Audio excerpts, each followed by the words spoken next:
believers. Drew here from Horror Sci-Fi and Beyond, and it's back. The series that you all know and love, the MCU Lookback.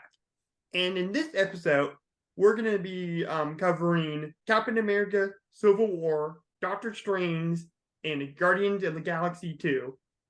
And with me to review these movies is the man, the myth, the legend, Mr. Eric White. Hello, everyone. Yeah, and I know you can't believe that you're the man, the myth, the legend. That is I not. know I was anticipating at that time, Oh, so really? Yeah. yeah. No, I was ready. I'll accept it now. My second guest, hailing from Orlando, Florida, Mr. Action Jackson Harbor. How's it going? Howdy, y'all. So you ready to bring back the MCU look back? Yeah, Do it's it. been It's been a months minute. since we Yeah. did this. Yeah. Yeah, it's been a I mean, while. we've it done a May? lot of episodes together, but not an MCU specific one. Yeah, Yep. for sure. But before we get to that, let's do a little bit of housekeeping. And the first bit of housekeeping that we need to get out of the way is the next ramble on. We kind of skipped it this month because I couldn't think of anything to talk about. But next month for December, maybe like early December, like the first couple weeks, we're gonna be doing a review of the original Black Christmas. Larry See, Clark I classic.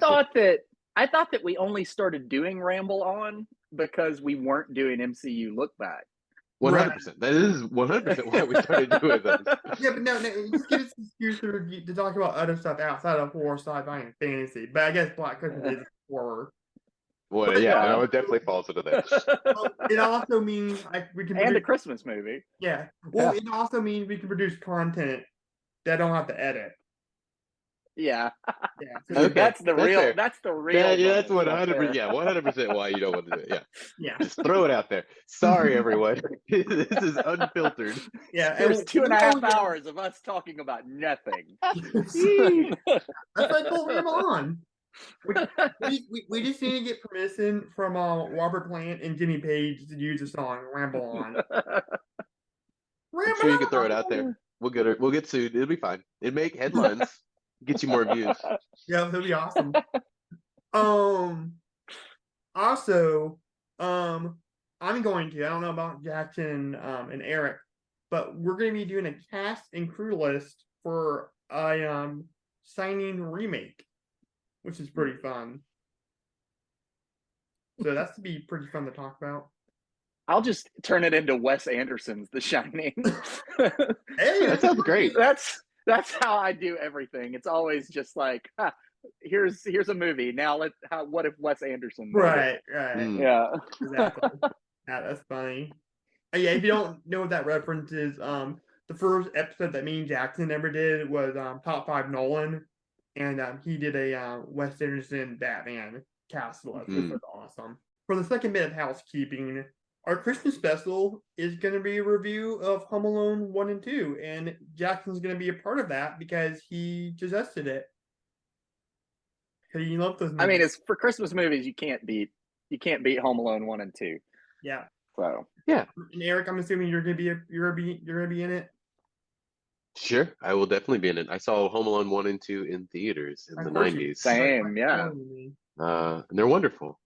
Yeah. The third one is hot trash, though, so right. I don't want to talk about that one. But anyway, we'll also be doing of course, we gotta do our favorite and least favorite movies of 2023, and also our most anticipated movies of next year, 2024. But anyways, that's that, and of course, I mean, we'll do the next MCU look back as well. Anyways, guys, are you ready to talk about these movies? And before Let's do it. Yeah. Yes. Well, before we get to the plot summary, let's talk about these set of, because this is actually the beginning of Phase 3. So let's talk about Phase 3 overall. Like, what do you think about it? Overall, solid phase, much better than 1 and 2, really, in my opinion. There are little hits and misses here, though.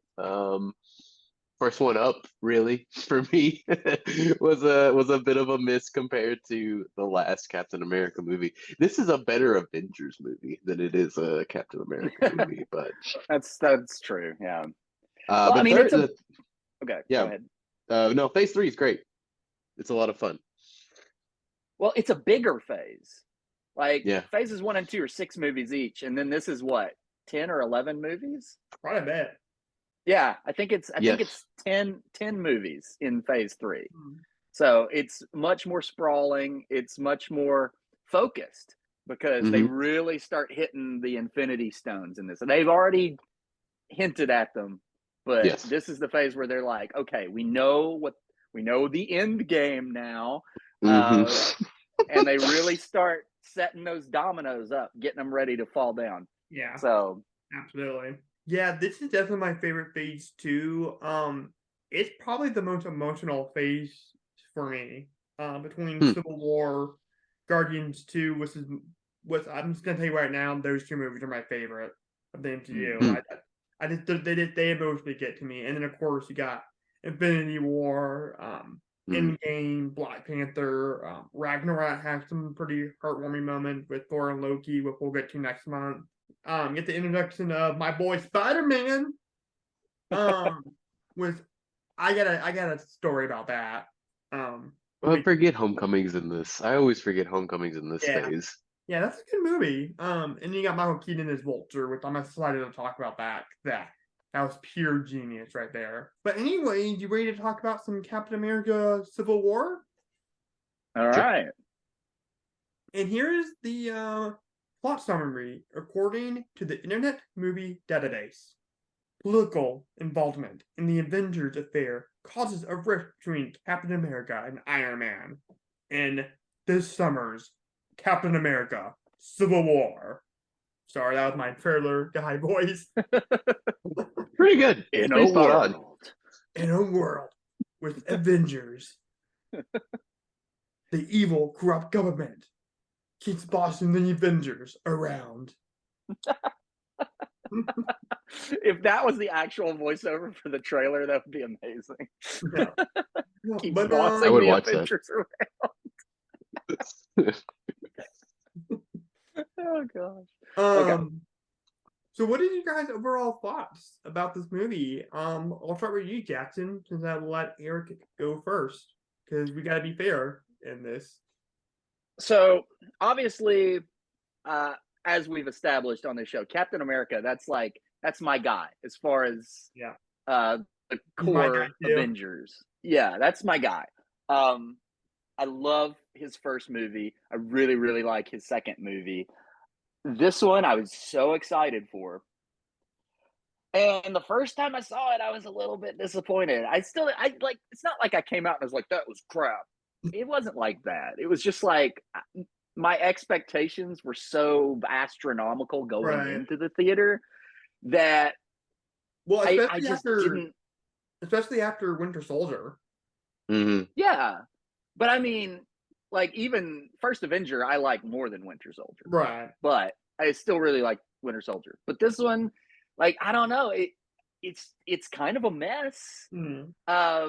I've warmed to it over the years. This most recent viewing, I think I liked it better than I ever have before.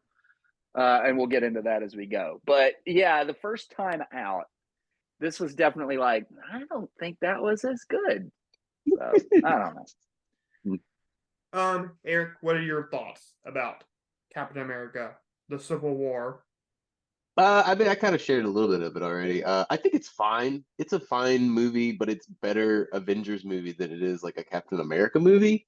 Um, there's some great stuff in it. There's some like wonderful like what appear to be practical effects in a lot of things in there. Just a lot of stuff they do with some of their action sequences is a lot of fun. It's a bit like tonally all over the place. Like the first hour is very serious, and then like Ant-Man and Spider-Man come in, and it's like we get real lighthearted all of a sudden. And I was like, what is happening? But there's a lot of great stuff in it. It's hard to like fault it too hard because it's still much better than anything in like the third or the second like Thor movie or second Iron Man movie or any of those. So it's still kind of Mhm. like it's pretty good. It's not Right. perfect. It's not as good as the Yeah. other two Captain Mhm. America movies, but it's better than Iron Man 3. And that's, you Yeah. know, that's the bar I set for it. I will disagree with you. I think Iron Man 3 is really good. But cool, man. I gotta say, I love this movie. Mhm. And we'll get to this. Um, it has my favorite moment in the entire MCU. Mm. And also, I'm just gonna let you guys know right now. This might get me in some trouble, but it's just the nature of the movie. I'm gonna get a little more political on here than I normally am. I'm not gonna get too deep in the reads, but just by the nature of um Civil War, this movie, Mhm. Captain America: Civil War. And just in general, like horror and sci-fi and some fantasy, like it really calls for conversations about Sure. world the real world because it's easier to digest it in a fantasy world. But yeah, I'm just gonna let you guys know right now. I'm gonna get a little bit more political on here, and I'm gonna talk about some things that are going on right now. And that's just how it's gonna be. If you guys have thoughts, definitely feel free to comment them. If it's civil, ah, ah, but no, if it's rude and it's there just to put people down and all that stuff, then it's gonna get deleted because we don't need that here. Um, Mhm. and I'm open for different opinions. Again, just be civil, guys. Just please be civil. And if you don't care, just click off or go to the next movie. If you don't want to hear any of that. But with that being said, let's get to the deep dive. And I gotta say that this opening um is a lot darker compared to the on your left scene. Yeah. With with the soldier, even though that movie got real dark. And I like how the guy is saying all these random words to Winter Soldier to trigger him. Mm. And I literally thought when I first saw this movie that a whole chorus line of women were gonna be like, "He had it coming. He had it coming. He only had himself to blame. If you would have been there, if you would have seen it, then you would have done the same." Of course, I'm talking about Chicago, the musical. Yes, Yeah. I got it. Yeah, I'm talking about people that didn't get it. Thank you for the rendition, though. I heard a report somewhere that the twist was going to have a ripple effect on the MCU, and I seriously thought that in this intro that Tony Mm. Stark was going to come out, Mm. kind of like interact with the Winter Soldier, or maybe like Howard Stark, and you find out that the Starks had their hand in the Winter Soldier program. Hmm. I literally thought that was gonna when this scene happened. I thought that was gonna be the twist. That was gonna have the ripple Mm. effect, but it didn't. I mean, technically, it still does. It's still all that connect. It is the whole connection that Well, Tony yeah, but like, Stark's with yeah, part of the program. He gets killed by the Winter Soldier, and spoilers for anybody who yeah. hasn't But seen it. But I movie's thought like 10 years old Tony now. or Howard Stark were gonna fund the program. Gotcha. That's Yeah. what I Hmm. thought it was gonna be. But yeah, no, yeah, you're right. You're right. They do have their involvement in that, but we'll get to that. Yeah. Did you guys have anything to say about this intro? Okay, I know I kind of dominated that. No, it's fine. I mean, it's a perfectly fine setup for Bucky and Mhm. all the stuff that's working, uh like all the mind control stuff. It's a perfectly fine setup for all that sort of stuff. And I really liked the setup with the car. Does that happen in this intro, or do we flash You forward to see 91 in this one, right? you see the first part of it. Yeah, But you don't right. see who's in the car. Mhm. Yeah, right. Yeah. No, I like that setup. I really like that setup. And I like that practical effect of that car hitting whatever Yeah. it hits in there. It looks Right. awesome. But yeah, it's weird because this movie has like does it have two cold opens? Like we do that one, then we go to the Marvel logo, and then we go to Is there a title in the beginning of this movie? I don't I don't remember remember. now. I don't think there is. I think at the end, during the end credits for There sure. is. I mean, there's a title. Yeah, I Yeah, they don't do the title remember. sequence at the end. I don't think they do a title card for this movie. So it just Hmm. does the Marvel logo, then it rolls right into like the stuff in Uganda. I can't remember where Yeah. they're at. Anyways, do you have anything you want to say about this intro, Jackson? No, not really. I mean, it sets up a plot thread that honestly I find to be one of the weak links of the movie. Oh, So, but we'll get to that. okay, cool. Yeah. I guess we can kind of talk about the Uganda scene. That's gonna be kind of hard to talk about because there's a lot of stuff going on. Mhm. Yeah. I kind of like seeing Wanda Maximoff kind of fitting in to the Avengers. When they're at the coffee shop or the restaurant around Yeah. or in Mhm. Latasa, that's pretty cool. Probably my favorite moment is when Cap and that bad guy are in the that building and he hides behind the pillar. Cap does, and he Hmm. throws the seal behind the dude, and it Mhm. bounces and it hits him in the head. That was pretty funny. Oh, then he kicks him. Cap kicks him. That's a lot of fun. Yeah. No, Yeah. all that's. Sorry, go ahead. Well, I was just gonna say, Eric said it earlier, but the action sequences in this movie are some of the best that they've ever done in the MCU. Hmm. They're shot really well. You can always tell what the geography of every scene Right. is. It's very they don't like it's not too reliant Hmm. on sort of editing, hiding things. Like it really feels like they spent a lot of time choreographing. It's very low to the ground too. Hmm? It's very like kind of low to the ground. Yeah, this movie is a lot of hand to hand stuff. So Mhm. I will say, so just for our listeners, I told you all about this, but I read the book MCU, Mm. The Reign of Marvel Studios, Yeah. and the book goes into a lot of detail about what they call the Marvel Viz Dev department, the visual development Mhm. department. Mhm. And so it turns out that these action scenes in the movies, like, they're pretty much all mapped out by the Viz Dev department before the script is even I done. would They imagine figure Yeah. out they figure Mhm. out this is what we want the action sequences to be, and then they figure out how to connect them through the story. It's sort of so. the way that they wrote Raiders of the Lost Ark. Yeah, I would Um, believe that because you have all these characters, and then right. um, it's a lot like the modern James Bond movies where the opening scene connects to the whole movie compared to the older Bond movies. Because the older Bond Yeah. movies was like, Sean Connery and Roger Moore. There was more like, oh, this is the fun scene. Yeah. Mhm. Bond. It didn't really connect with the movie. Mhm. Yeah, so that's that. That's pretty interesting, Jackson. Yeah. I love Red They Wing. how That was so how long cool. have they been do? Yeah, how long have they been doing that for? Like the For prevising them out. almost the entire existence of the studio, but That's especially wild. since Disney took it over. Now, Okay. Yeah. Okay. The first Iron Man was very improvisational. They didn't even have a Mhm. full script. They would Hmm. spend Yeah. 5 hours every morning, like writing stuff in John Favreau's trailer.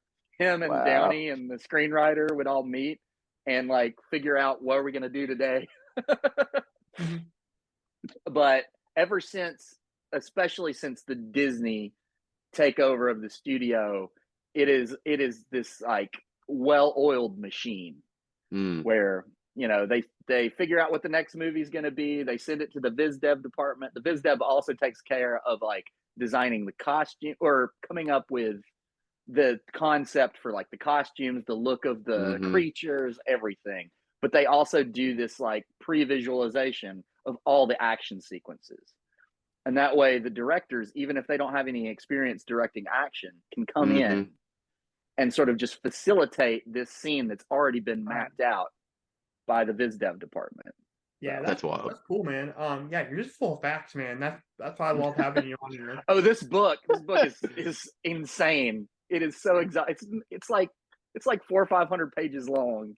Well, Wow. It's very detailed. well, I gotta say I love Red Wing with Falcon. I thought that was a lot of fun. It's really fun. Yeah, speaking of James Bond, that was very Bond is. Sure. Mhm.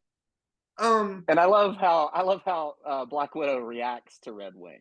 Oh, really? I don't remember. Yes. Yeah, because Well, she's just he like, comes I'm not in. going to. Yeah. Yeah, Red Wing swoops in and like saves her from something, and then Sam is on the comm, and he's like, "Okay, now say thank you," and she's like, "I'm not thanking that thing." But is there anything else you want to add to this to the conversation of this scene, Eric, before we move on? No, I mean, I think it's like Jackson touched on it. It's like a highly dynamic opening action sequence that Mhm. um mostly sets their plot in motion. It this sort of brings up a lot of the problems I have with the movie is that it's a little schizophrenic and like we try to set up a bunch of people's emotional payoffs for the movie, and it doesn't really succeed in doing that for everybody. We try to set Yeah. up Wanda's here, and then you've got Caps with Bucky, and then right after this scene is the one with Tony. So there's like a bunch of just different people trying to like have some sort of emotional payday at the end, and it doesn't quite all work. Yeah, But this is kind of where it starts for me. that's fair.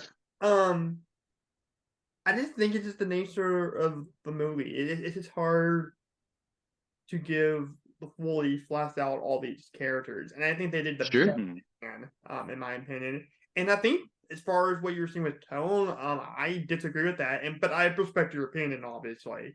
Um, It's fine. You could disagree. Yeah. yeah, but no, I think it's a good balance. I honestly think it is a good balance between that kind of spy born, Jason Bourne, Mm. kind of espionage kind of thing, meets like a summer action movie. Because you gotta remember these are still comic book superhero movies. So you have to have, and you have almost all the Avengers, in this movie. Mhm. So you Hmm. still have to have that aspect to it. But that is a fair point. Now I gotta warn you, this next thing is I'm gonna go on a long diatribe. But if you guys want to Okay. cut in between my Okay. little thing, feel free. And this is when I'm Okay. gonna get pretty political here. And so yeah, if you want to click out now or go to the next movie, people who are watching this, I'm just letting you know if you just don't want to hear the political stuff. So the next scene is a hologram scene, that kind of recreates Tony Stark's last moments with his parents, and it's real Mhm. heartbreaking, considering what happens to them at the end of this film. And you learn that he's actually doing a speech for MIT, which is a student, and he basically approves and funds all their projects. And then he goes out into the hallway when he's done, and I think he's trying to go to the bathroom or something like that. And he meets a woman who is the mother of one of the many victims of the Battle of Sokovia, from Age of Ultron. And she tells them that was a nice thing that you did for those students. And Starks responds, "It helps ease my conscience." And then her response is, "They say there's a correlation between generosity and guilt." She's mad that the Avengers destroyed Sokovia and accidentally killed all those people. And she said a very sharp line that cuts through Tony Stark's heart of armor heart of steel. He said, Who's going to avenge my son, Stark? He's dead, and I blame you." And she's making him feel guilty about the damage he's causing as an Avenger, and now he's forced to take the moral high ground. And when you hear that line, that "who's going to avenge my son, Mr. Stark," it really cuts deep into him, and it cuts deep into Mhm. you as an audience member. It's like, oh shit, these characters that we look up to, maybe they're causing more harm than good, and it's really hard to kind of fathom. Yeah. No, I mean, and that's I think it's a good scene for Tony. And if it had been an Iron Man movie or an Avengers movie, I'd have made more sense for me. I don't know. I feel like Cap gets the short change here when it's just like, I love my friend Bucky. You know what I mean? Like, I don't know. We don't. Yeah. It, Tony's given much more of a dynamic like character in this movie than Cap does, who feels very one note for the most part. I don't know. Right. I don't know. I mean, to me it works, but at the same time, like it feels like it would be part of a different movie. I don't know. Yeah. And that's when I said that the opening scene sets up the plot thread that I think is the weak link of this movie. It's that you go into this movie expecting to see this sort of interesting ideological conflict between Steve and Tony. Uh-huh. And then it just, by the end, it's just Bucky. Yeah. All the ideological stuff is gone by the end of the movie. Mm. I mean, I guess it's sort of there in Zemo, because Zemo is carrying out a plot, to avenge his family, just like this woman wants to do. But in the end, it's just all Bucky stuff, which I love Bucky stuff. Mm. But I think that they probably could have either done Civil War as an Avengers movie, like you said, or they could have, and then they could have done Captain America and had that resolve. Like a different Captain America story could have resolved all the Bucky stuff. Yeah. But they're not really Avengers at this point. They're divided. Well, they're the Avengers at the beginning of the movie. Right. Yeah. Up until the very end. Yeah. It probably wouldn't have worked if they called it Marvel's Civil War instead of Captain America. Because it's really both Captain America's and Iron Man's story. And then it's in the middle, and then everybody has their kind of smaller parts to play in the movie. But that's all I'm saying, is that the initial conflict between Cap and Tony, it's just dropped, pretty shortly into the movie. Oh yeah. I don't agree with that. I mean, it takes it a good while, but eventually it's just like super soldiers. We got to stop these super soldiers, and then it's like, then Tony doesn't believe them. Like there's a bunch of like threads that don't quite all connect up. I don't know. Yeah. It feels a little muddy to me in times. Yeah. I mean, that's fair. I don't really see that because I'm just so wrapped up in the emotion. Here's the second part of my diatribe. So we're introduced to William Hurt as Secretary Wash this time. And he tells them about this accident he had golfing. And he gave them perspective. And he tells the Avengers about the Sokovia Accords, stating that the Avengers can no longer operate without the approval of the United Nations. And of course, Cap and Stark on the opposite side of this. And basically Stark thinks that, and they both have valid reasons for their point of view. Basically, Stark thinks that when they're out there kicking ass at the Avengers, that they're not being held responsible, that they're no better than the bad guys.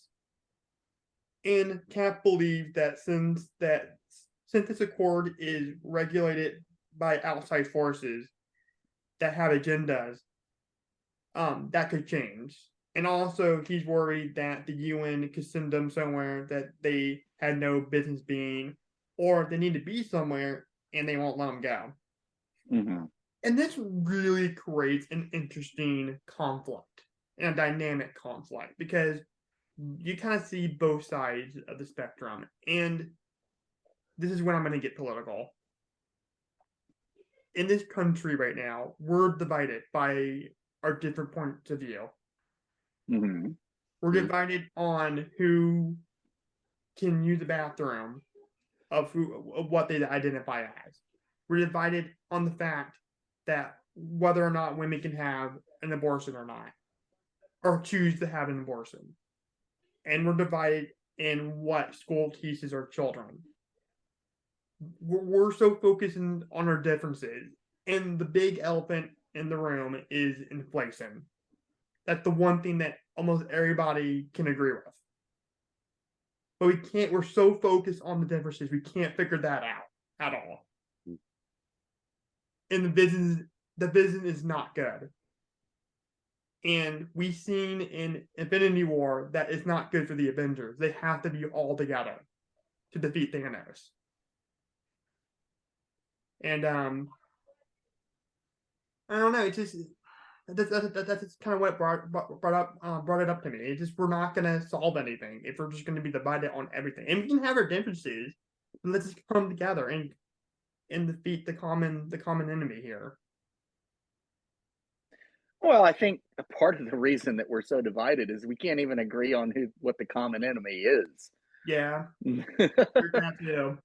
I mean, you talk about inflation, but the conservatives blame the liberals or the leftists or progressives or whatever you want to call them. Yeah, they blame inflation on them, and the other side blames the conservatives. Half of the country blames government for inflation, the other half blames capitalism for inflation. Right. So you can't even agree on that. So yeah, well, that's part of, yeah, and that's part of the problem. But like that is something that both sides, even though they disagree with the cause of it, they agree that it is a problem. Yeah, but if you can't agree on what the cause of the problem is, then you have no way to fight the problem. No, that's what I'm saying. Like that's stop focusing on the other stuff. That's focused on this. The one thing that we agree is an absolute 100% a problem, and let's figure that out. Let's get that our differences on that issue aside. I guess that's. I'm just saying, easier. If you could figure that, if you could figure that out, you would solve so many problems. I vote for you for president. Absolutely, is easier said than done. So that's why we need to put our efforts on that. It's just I don't know. It's crazy, man. Yeah. What are your thoughts, Eric, on the inflation? No, this is in general. Between Cap and Stark. I mean, I do think they do a good job of drawing the lines between them. And I think they're both I don't know. Early on, I lean more towards like Tony. I'm like, maybe they do need to they've killed a lot of people through collateral damage. I'm like, maybe he's right. And then, by the way, that makes some good points. So I'm just like, I don't know who to believe. And then they almost abandoned the storyline by the end of the movie. So I'm just kind of like, But I think it's a super interesting setup for conflict within the group. And it calls this rift between them. And then it gets personal, Right. Yeah. Yeah. And I really like how Stark plays this as the jealous sibling. Because Howard Stark, his father, is proud of his creation, Captain America the Super Soldier. But is disappointed in his actual son, Tony, for being an alcoholic, womanizing party animal. And that's another reason why. So disappointed in the son he actually made, versus the son he fabricated. Wait, he fabricated both of them. I don't know. That metaphor got lost somewhere in the mix. But what was interesting was Cap said to Stark, he was like proud. He was proud of the Super Soldier serum or program, and then Stark was like, "Oh, I never knew that." That like you talked about a million times. God, I hate you. And sometimes I just want to punch you in the perfect teeth. I love that line. That's a terrific line. I love that. He does have really nice teeth. Yeah. I can't disagree on that. But I like. And I will say, like, the only reason this movie works at all, even though I think it completely loses the plot by the end, other than the action sequences being very excellently staged, it's the performances of Chris Evans and Robert Downey Jr. Their chemistry on screen is just purely awesome and has been ever since they first met in the Avengers. I love watching their scenes together, even if it's just them like talking and arguing. They're so good together. Yeah, for sure. Another dynamic I love in this movie is how they hint at what Wanda Maximoff can really do with her powers. What leads into WandaVision and Multiverse of Madness. And Yeah. Vision tells Yeah. her they can't help but be afraid of you. And her response is, I used to think of myself as one way, but after this, I'm something else. I'm still me, I think, but that's what everyone else sees. Yeah. It's kind of conflicted. Like, is he an Avenger, like something that can help people, or is he a monster?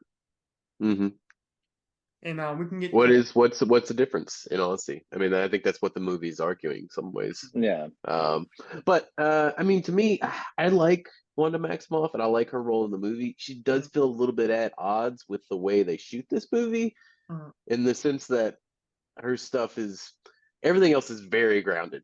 Even the Black Panther stuff is all of that's like super Mm-hmm. grounded. And then I don't know, her and Vision stuff work, but it feels like it's a different movie altogether, which right. is kind of why this movie feels a little schizophrenic to me. Mm. Did you want to add I will anything? just say, poor Wanda. Poor Wanda. Nothing in her life goes well. Mm-hmm. No, She has and had yeah, absolute worst luck. So yeah, she's lost everyone. She's going to continue to lose everyone. hmm And then she eventually, by phase 4, she's lost herself. Yeah. So my heart goes out to Wanda Maximoff. Yeah. We'll definitely talk about the whole WandaVision of it all. 'Cause that's a real hmm Yeah. carry on. Um, Mm-hmm. the on COVID and then being isolated and quarantine and all that Yeah. stuff. We cannot talk about this movie without talking about the teenage web slinger in the room. And hmm here's my story about Spider-Man. Okay. The day that the trailer that introduced Spider-Man, I think it was the second or third trailer for this movie, was the day I had my first job interview ever. And I got the job right on the spot. Nice. Nice. It was a dishwashing position at a local college here in Conway, Arkansas. Hmm. And I was already real happy. My mom bought me Chick-fil-A to celebrate. And I saw that the trailer came out for this movie. And I saw the little thumbnail of Spider-Man. I'm like, oh snap, he's in there. And the part in the trailer, at the end of the trailer, where Tony Stark goes, okay, I lost my patience. Underoos! And you see the fucking web come on, Captain America's fucking steel. He pulls it up, he lands on the little truck thingy, and he goes, "Hey everyone." I flipped the F out.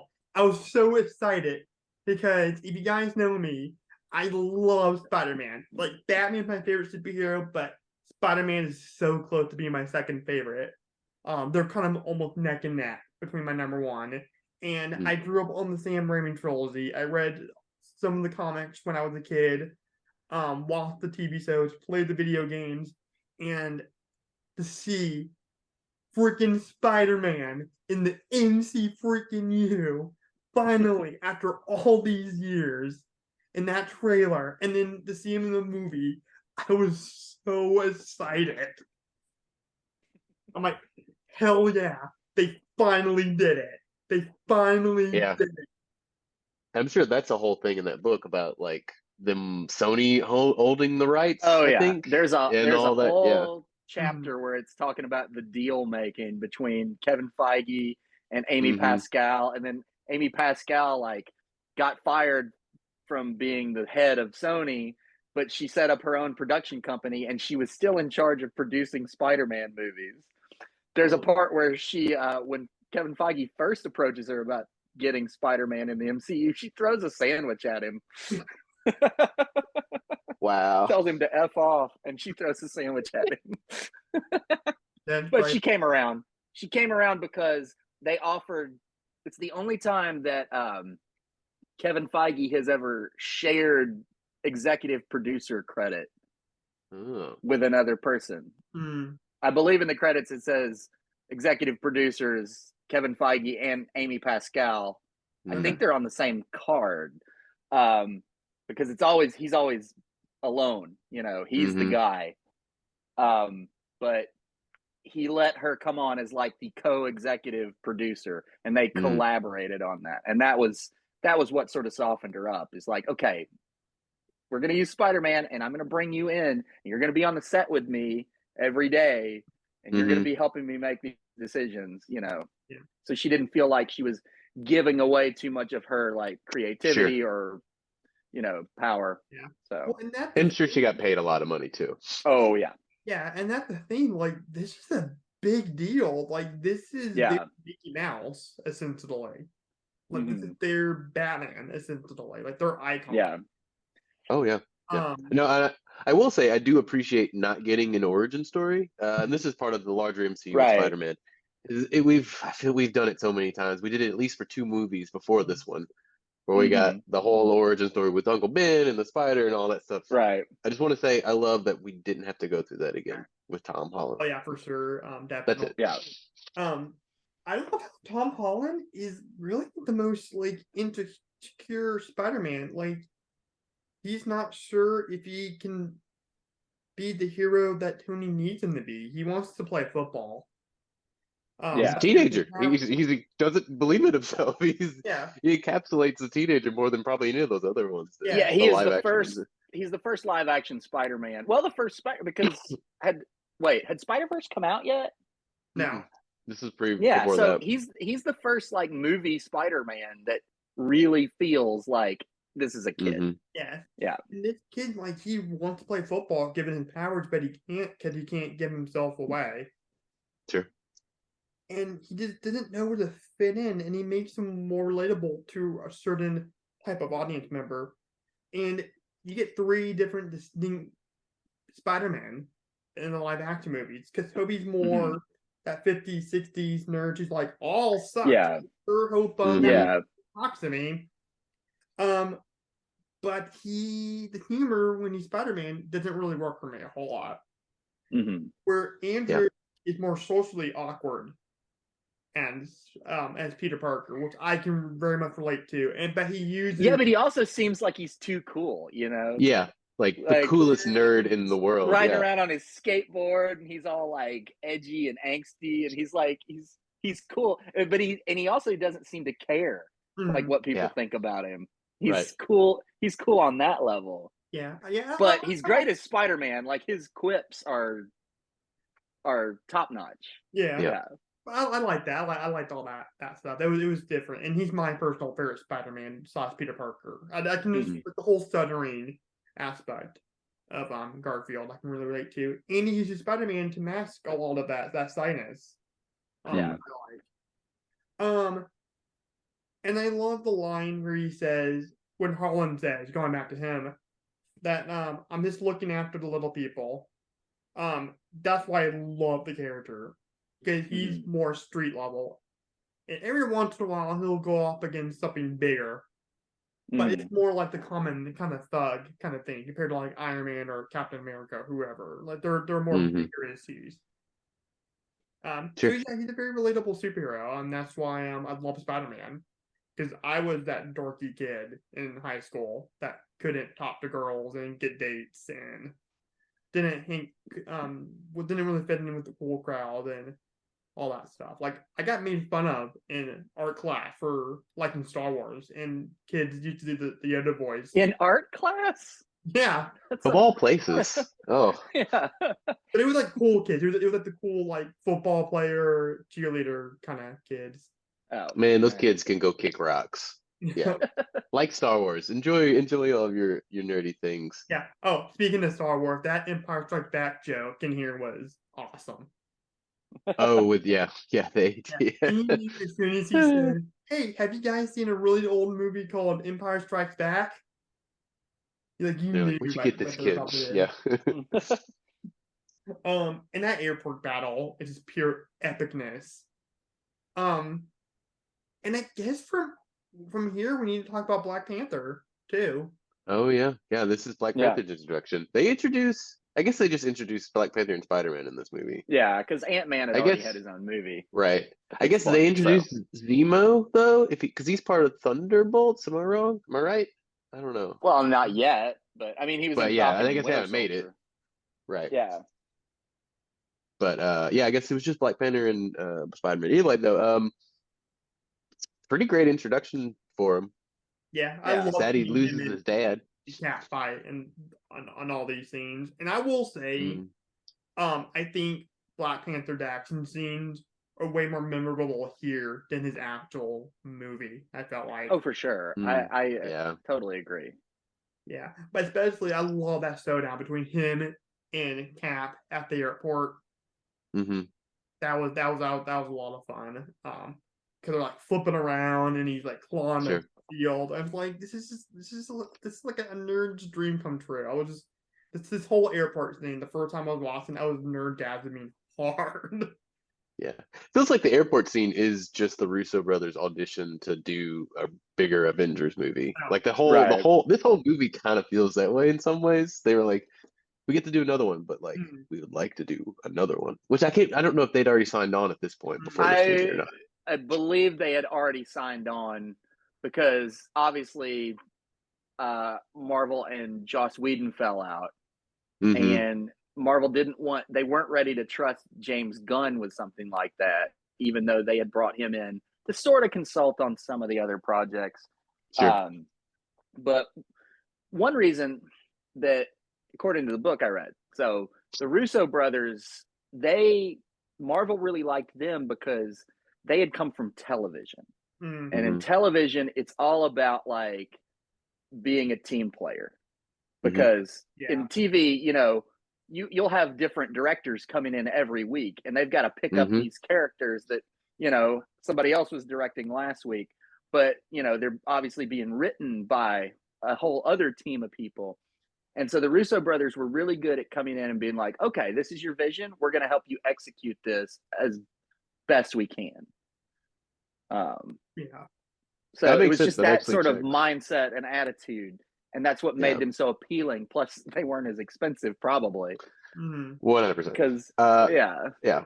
And I think it helps. And honestly, it makes a better choice because they come from a very sort of character-driven comedy background Yes. they would lend themselves more to the human elements of these movies because if Mm-hmm. everything's already prevised out for the action sequences, then they really are just directing the scenes where people interact with one another, like talking Right. wise. So yeah, for sure. Yeah, they're a really dynamic team. And a really awesome asset. Along with shoot, I can't think of his name. The guy that directed Black Panther. I love him. Ryan Coogler. Yeah, Yeah, Ryan Ryan Coogler, Coogler. yeah. Yeah, one with Ryan Coogler and James Gunn. Like I think all four of these guys are like they just bring so much life to the MCU. For sure. I love when Tony visits all the members of Team Cap in the Mm. prison, and then there's a little RDJ Easter egg here when Hmm. Hawkeye calls them the I future. know exactly. Yep. Yeah, that's the title of our RDJ's album. Yep. The futurist. The Yeah, futurist. Yeah. he's not a bad singer. I like his singing voice. He's okay. Mm. Yeah. I gotta talk about my favorite MCU moment of all time. Basically, Stark finds out that the Winter Soldier killed his parents. Hmm. He asked Cap if he knew about this because that was Hmm. in the little, twist reveal in Winter Soldier. It was like a blink and you missed it thing in that sequence in Winter Soldier, where it was like a newspaper article about the Winter Soldier. Oh, I missed it completely because that was Yeah, one I of my completely questions. It's missed like it because I was like, how it did he doesn't seem know? like it's Like, set up very well. Yeah. no, I Yeah, feel it's like it should have been something Bucky tells him at some point, and like I don't know, like I feel like it's a little brushed over in the like yeah, how Cap Yeah. knows in this movie. I'm just like, okay, I don't know. I wondered that watching it through this time. It's like, how does he know? That actually makes more sense, but I yeah, feel like they should have probably doubled down on it. yeah. But that's tricky because you have that twist here, though. That would have Hmm. been hard to do. They did the best they Mhm. can, Eric. Like, what are you gonna do? Sure, they got 2.5 hours. Yeah. And basically Cap says yes to this. And freaking Tony Stark back slaps him. And this what leads to the fight. Hmm. And then it cuts to Black Panther, who's about to kill Baron Zemo, who's, in my opinion, the most underrated villain in the MCU. And I'll get to that in a little bit.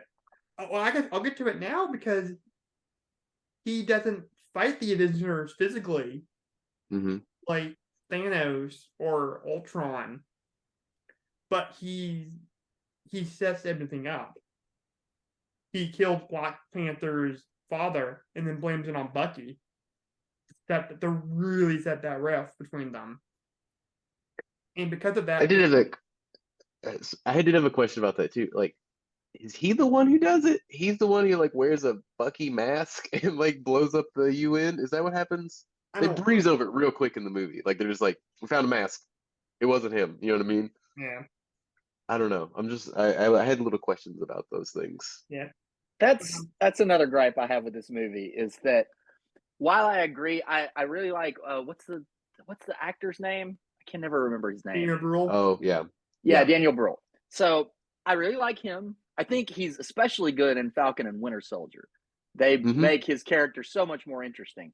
In this movie, though, he's really just there as being a puppet master. And if you really look at his plan, it's way too elaborate to ever work. Yeah. Like there's so many steps he has to take, and so many other things have to work out exactly the right way. Like his plan doesn't really make any sense. He could have just gone, found out where the files were on the Winter Soldier program, gone there, and then sent them to Tony Stark. He didn't have to blow up the UN. He didn't have to like pretend to be a psychologist and come in and like interview Bucky. He didn't have to do any of that. All he had to do was get the files on the Winter Soldier, send them to Tony Stark, and Tony Stark would have gone after Bucky anyway. Right. I get all that. Yeah. Actually, that would have probably made him more dynamic. I don't. Yeah. Right.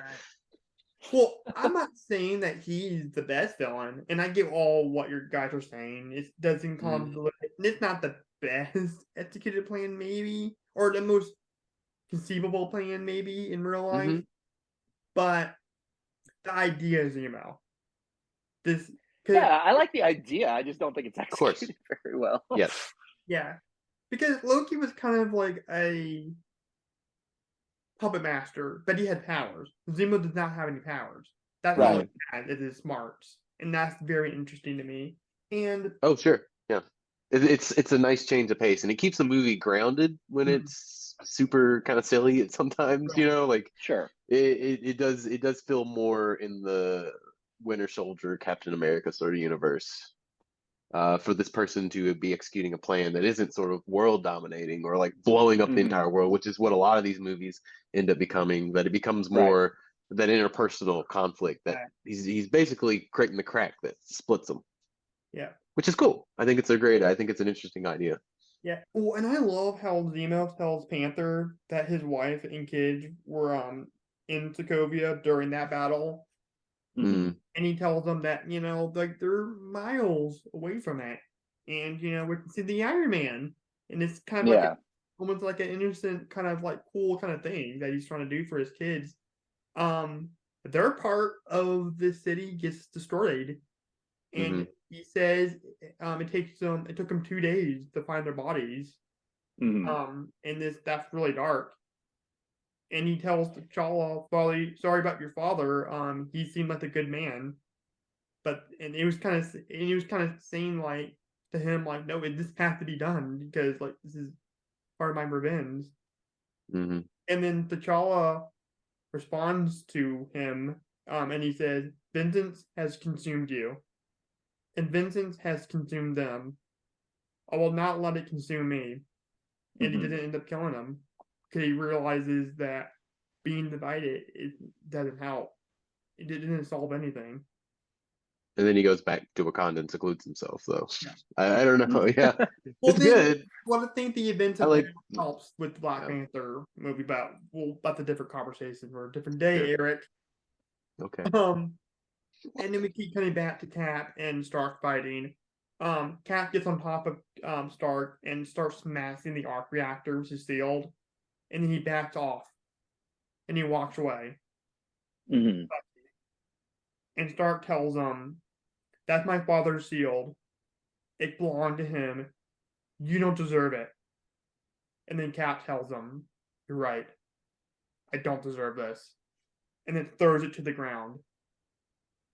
And this is one of the more haunting scenes in this movie. This is so haunting. The camera's zoomed out of a broken Stark, and then right in front of them is Cap sealed in his helmet. Tony Stark's Iron Man helmet. Mm-hmm. And again, that's just, that goes back to the whole division doesn't like breaks us apart. Mm-hmm. It was just so haunting. It really was haunting. That one shot. It just Good says shot. about where the Avengers are at this point in time. Because At a low point. Sam Jackson, Nick Fury comes to him and says, "Hey, we're putting together a team, and do you want to be a part of it?" Mm-hmm. And he eventually gets all the other Avengers. So he's really, like, Tony Stark is really the anchor for all these characters. Sure. No, I mean, and it's a fun way to like change up this dynamic between them too. Because we've spent at least a couple of Avengers movies now and off and on in other movies where they've all been, they all work together. It's nice to split them up so that when they come back together, it's more of an emotional catharsis. Mm-hmm. Yeah. It's good. It's fun. If they kept doing the same thing, if they were just like, we gotta kill another guy and get together again, it's nice to like break it up a little bit. And I know this is on the comics too. I never read Civil War, so but I would liken this movie to a jigsaw puzzle where if you look at the pieces individually, like you can tell that like this piece is really pretty, this piece is really nice, the colors are good, there's some good imagery here. But then when you try to put the puzzle together, the pieces don't fit together. So I think this movie has a lot of really good little moments, character dynamics, action scenes, shots, all that stuff.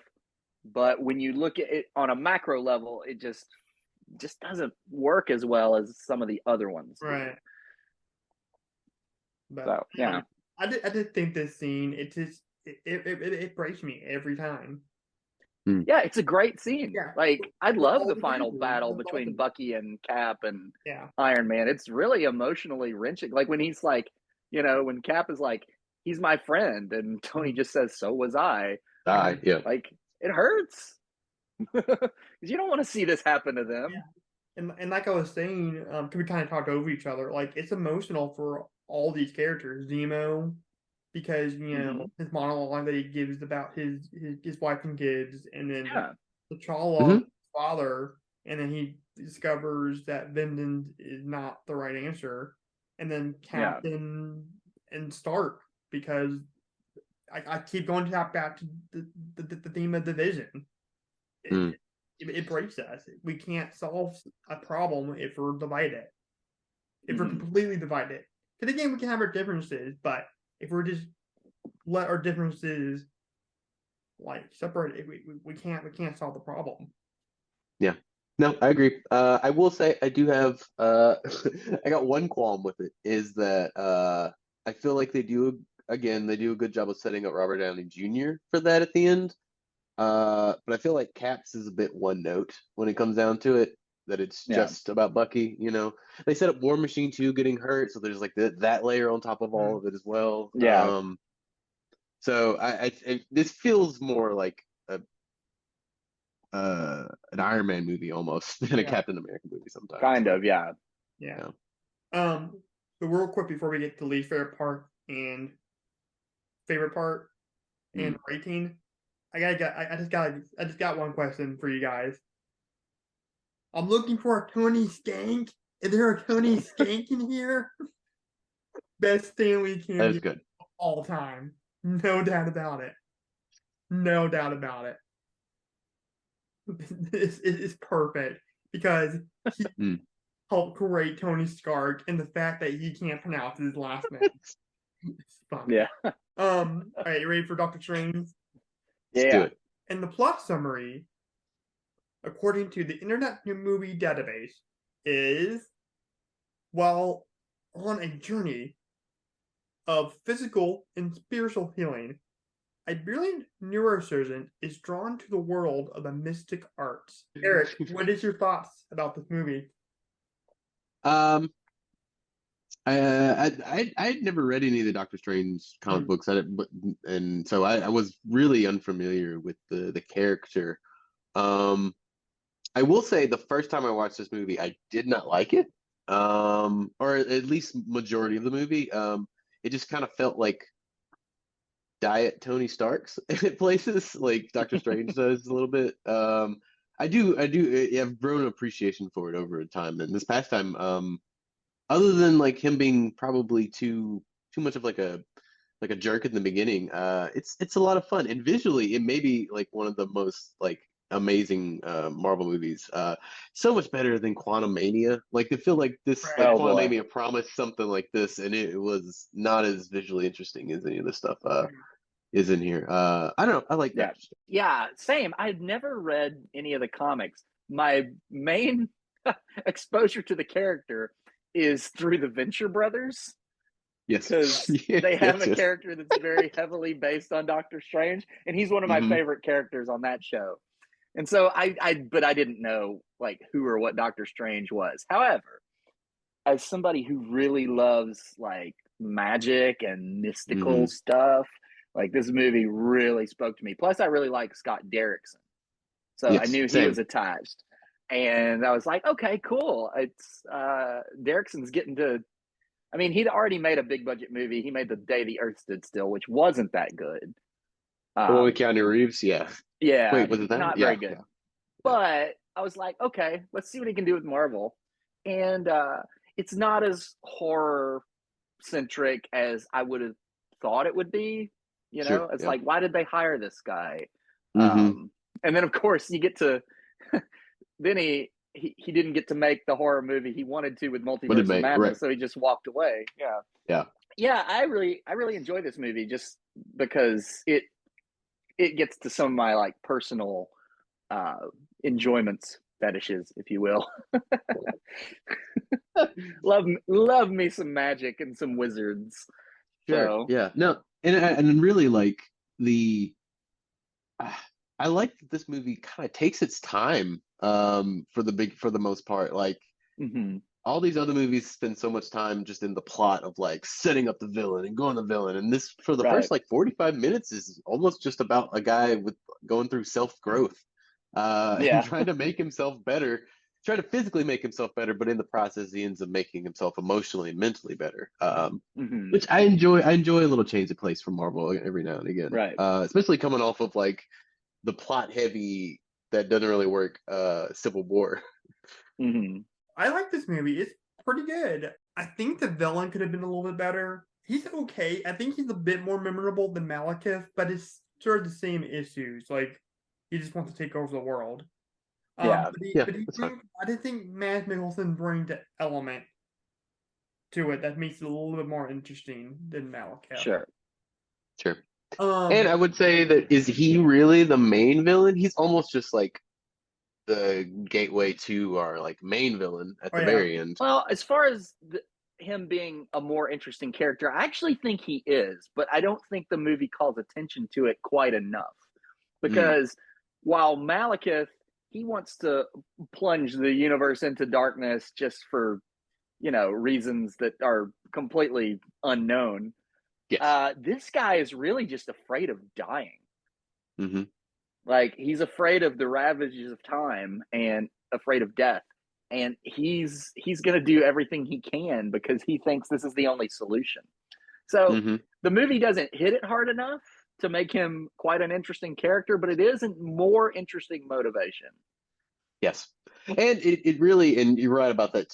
But along those same lines is that his dynamic with the Ancient One, which they don't really pay up either, that she's been dabbling in the dark arts, so he just sees this as almost like this Yeah. isn't even this isn't even that bad. She's already crossed this bridge. You know Yeah. what I mean? Right. Mhm. Which they really could have hit that harder too, a little bit, but Yeah. neither here nor there. They sort of do that with Mordo, Mhm. Yeah. but from the other side. Yeah. Yeah. Yeah, one thing that also helps is I'm not familiar with Christopher Eccleston's acting style. I'm very much familiar with Matt Mickelson's Yeah, he's acting Mhm. terrific. style. Yeah, Mhm. like where he's kind of more cold. He's a little quirky. I will say, I do like how you're immediately thrown into the world of sorcery in this movie. Like they don't bullshit around. It's like the first scene in the world of Mhm. sorcery, and you get this amazing visual effects action scene. Like Sure. this is what computer effects are meant for. It's for this shit right here. Hmm. Oh no, agree. Visual effects in this movie are great, and that kind of touches on something that Jackson and I think talked about briefly while you were out of the room. Is that they spend a good chunk of this movie without any like really major action plot things. We kind of just spend a lot of time with Stephen Strange Hmm. trying to let him get better, and so like they get that precursory sort of action sequence out of the way, and then they kind of let things just develop. I do love how Strange can name the when he's doing the surgery, how he can name the artist, the title of the song, the release month and year of the song Yeah. by hearing it, like just by hearing the first few notes. And I don't know if if Benedict Cumberbatch intended to play him this way, but it almost seemed like he was like autistic or a way, or like Mm. maybe under the Hmm. spectrum. Yeah. I will say, I thought that I thought they were going to be real clever and have that pay off later in the movie, like his memory of something or him being able to regurgitate these facts or something like that was going to come and help him, which it never really pays off. So it's just like a character quirk, I guess, that I guess it was just interesting for the writers to write in. I don't know. Well, I feel like it it was a doesn't setup for a payoff.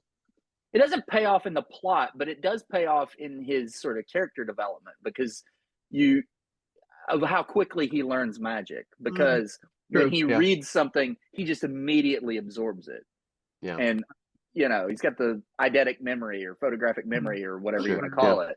Like he just remembers everything. Yeah. So it does pay off. It just the again the payoff the there's not enough attention paid to it, I guess, Mm. Sure. Um, but it's there. I gotta say that car crash is brutal. It's pretty bad. Um, It's pretty intense. and James Yeah. Bond from Casino Royale had it easy because at that point, Right. that was the most car flips in a movie. How many car flips were in this one? A lot. I do like that it was his fault he wrecked, is because he was Not paying essentially attention. he's not Yeah. paying attention. If it made it someone else's fault, I wouldn't. Yeah, Yeah. it all works towards his character growth. Sorry, what were you gonna say, Jackson? Sorry. I was just saying, okay, so this is a small gripe I have with this movie, but it's also a gripe I have with Hollywood in general. Why did they never let Benedict Cumberbatch just be British in movies? Mm. Good question. Like Good question. Doctor Strange, just let him use his British accent. He's got a great voice, but his American accent, it's fine. But I would, Into like I don't care. I don't care now so that because he's nasally. yeah. But I'm just saying, like, why do they? Like, here's another example. So he did Hmm. the voice for that version of the Grinch that came out. Grinch, yeah. It's like, but why cast him at all if you're Right. not going to let him use his I actual agree. voice? I do agree with you there. He should have used that. That would have been a better dynamic than Yeah, a I think different it would have dynamic worked than better. Like, I'm not familiar with the comics. I guess the character's from New York, but it doesn't matter. If it's a movie, it's like mm, he can be a British doctor Who practicing in lives New in New York? York. Yeah, Yeah, exactly. there's that's easy, but I don't know. yeah, Whatever. doing the It was originally they wanted Joaquin Phoenix Huh. mm, to play Doctor Strange, That would have been a which choice. that yeah. would I have don't. been very interesting. I think Yeah. a better fit for him because you can really like dig in that role. Yeah. But Hmm. going back to the Grinch thing real quick, Jackson. I think that British accent would have been a different dynamic versus compared to like Boris Karloff who voiced the character in the 50s or the 60s, and Yeah. then Carrie. It would have been a lot different. Not knocking Karloff or Carrie, but it would have been a welcome change. I will say, Strange's recovery scenes are very hard to watch. Yeah. Hmm. And he came in and saved his own face, let alone perform medical operations. Right. And he's talking to this doctor on his iPad over a streaming call, and he tells him he can't help him, and he calls him a hack, which feeds into his ego. Yeah. And then Christine tells him, I don't need your pity. No, he tells Christine, I don't need your pity. And Cetus loves a stop story. And he can't accept the fact that he actually loves and cares for him. Yeah. Yeah. I mean, he lost his identity. It's losing his hands is like losing, I don't know, like losing the runner's legs. You know what I mean? I don't know. It's like he lost part of his identity Yeah. whenever he Yeah. loses those. Like if Jimi Hendrix got his Yeah. like smashed and just could not use his hands anymore. Right. Yeah. And I think this is what sort of separates him from Tony Stark. They're both very egotistical. You know, they're both brilliant. They know how brilliant they are. But the difference is that Tony he's just a good time. Like, he's the guy you want to go to a party with. Stephen Strange is not a fun hang. Right, but that's he's just a straight up jerk. Well, that's what, I guess that's what helps with my theory of him kind of being under the autism spectrum. Fair, yeah. I'm not saying to the different spectrums when it comes to that condition, but one of the conditions or one of the symptoms is you have a hard time socializing. But you're kind of stuck in your own world a little bit. Yeah, Tony Stark has no trouble socializing. Yeah, no. For sure. It just he's a workaholic. Like when he gets into this is Tony Stark I'm talking about. When he gets into a mode of creation, he blocks out the whole entire world. Right. But when he needs to be Tony Stark, he's on it. Like even Strange is not like that. He can flip that switch. Yeah, he might be kind of on the spectrum a little bit. Possible, especially the way Cumberbatch plays him. Yeah, well, seeing someone who's on the spectrum, I can kind of see stuff like that. It's easy to detect it for me, which is interesting. And then I love this theme of spirituality, that there's things beyond our natural world that can either help and heal us or harm us. And honestly, that's why I'm not religious anymore. But I feel like religion, it's a institution. It wants to push in, not all the time, and I do think it has a lot of benefits, but a lot of the time it wants to push an agenda on you. Where I think spirituality, I feel more comfortable in that, knowing that there's stuff beyond human nature. Because as humans we're flawed, and religion is very much a human conceit. And I guess spiritual stuff can be flawed too, but I just feel more comfortable in that. Of course, yeah. I mean, anything can be, like a better word, perverted and morphed and changed into something bad. So, you know, always got to take the good with the bad. Well, and like I was telling Reed, or saying in our Exorcist review, how I'm constantly fighting with my logical side of my brain and my spiritual side. And that's what Doctor Strange is. Him having that out of body experience. He says, that's LSD, that's this, that's that, that's whatever. And then he has like the big, like, trippy experience.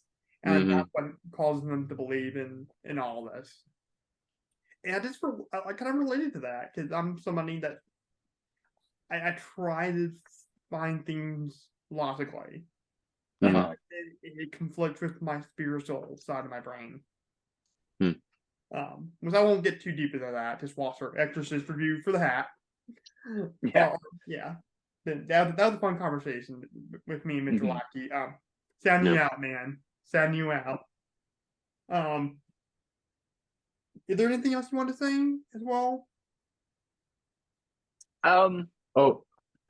Oh, go ahead. Go ahead. No, no, go for it. So, you know, in these episodes where we've talked through all these movies, I've always come down to how the final battle is the weakest part of the movie. Uh-huh. This movie takes that expectation and completely subverts it. The final battle in this movie, of course, there is like a battle, and it's cool because it's all done in reverse. And this is Right. before Tenet. This movie does Mhm. steal from Inception. It steals from Inception, and then it feels like Christopher And Nolan then- steals from this movie. Yeah. Exactly. But the fact that the final conflict is what's the word I'm looking for? Oh, I hate when this happens. The final conflict is resolved not by Doctor Strange like overpowering the villain, but outsmarting him. Right. Mm-hmm.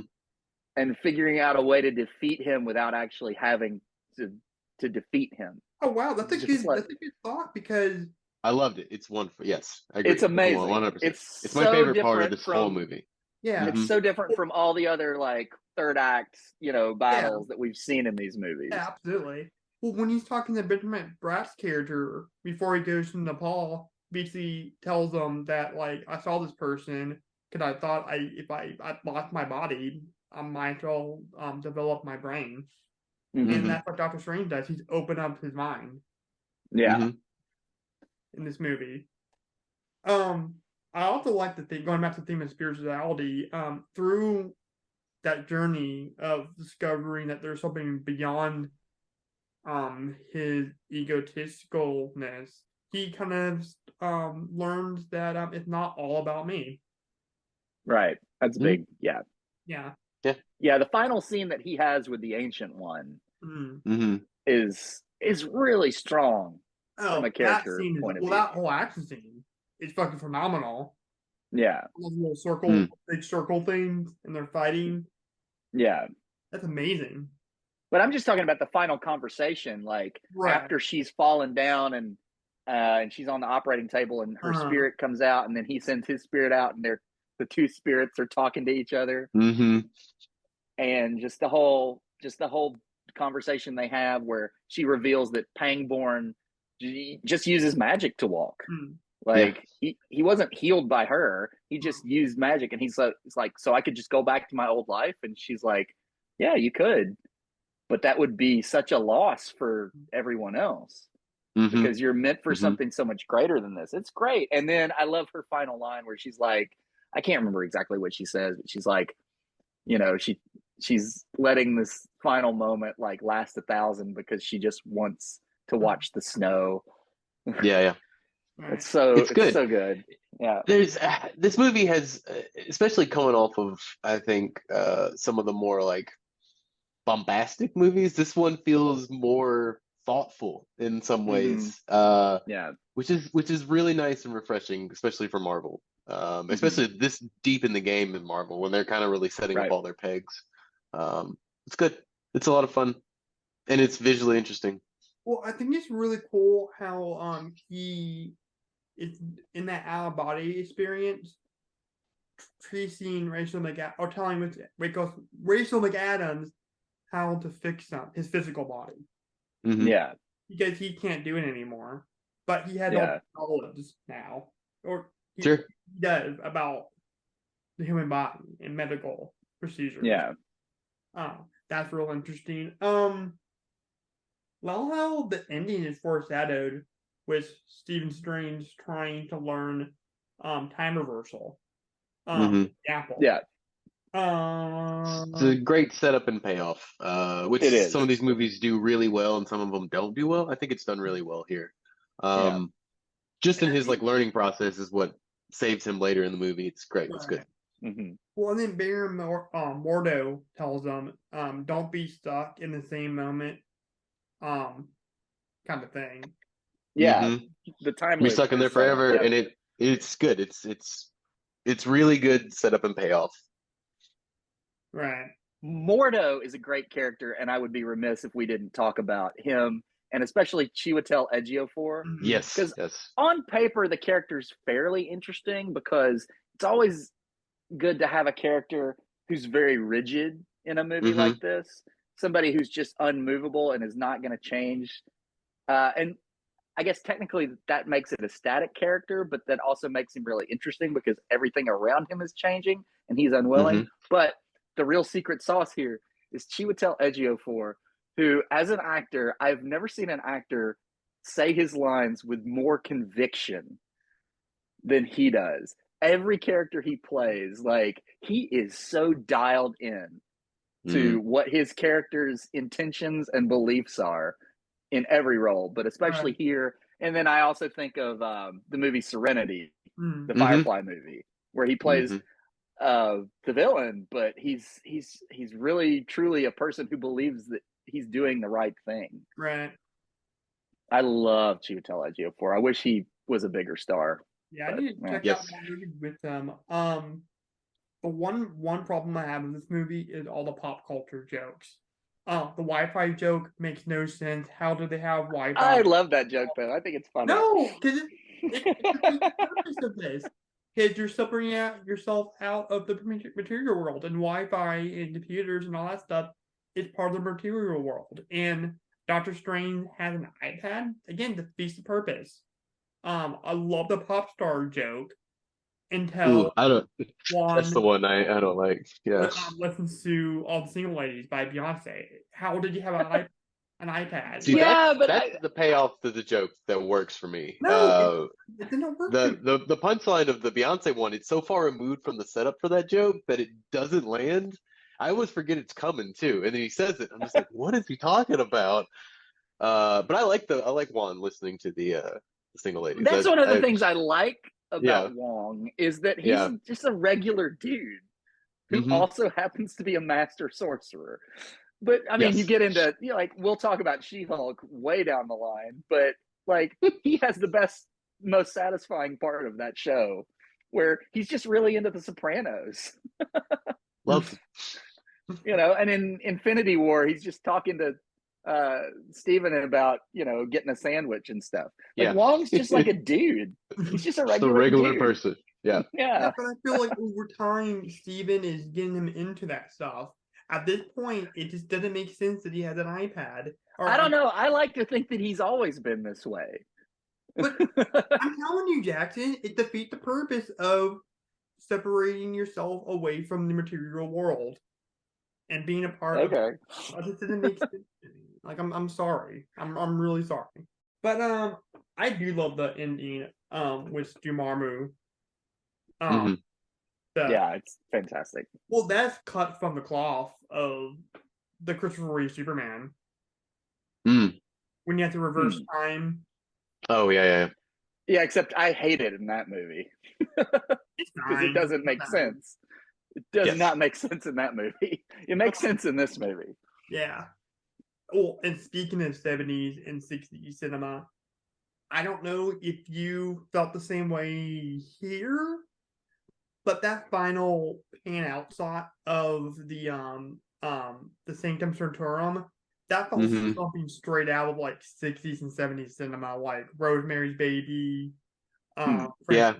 And, Yeah. and I did notice that this time through. Yeah. yeah, well, It- Scott it- Derrickson is very influenced by those types of movies.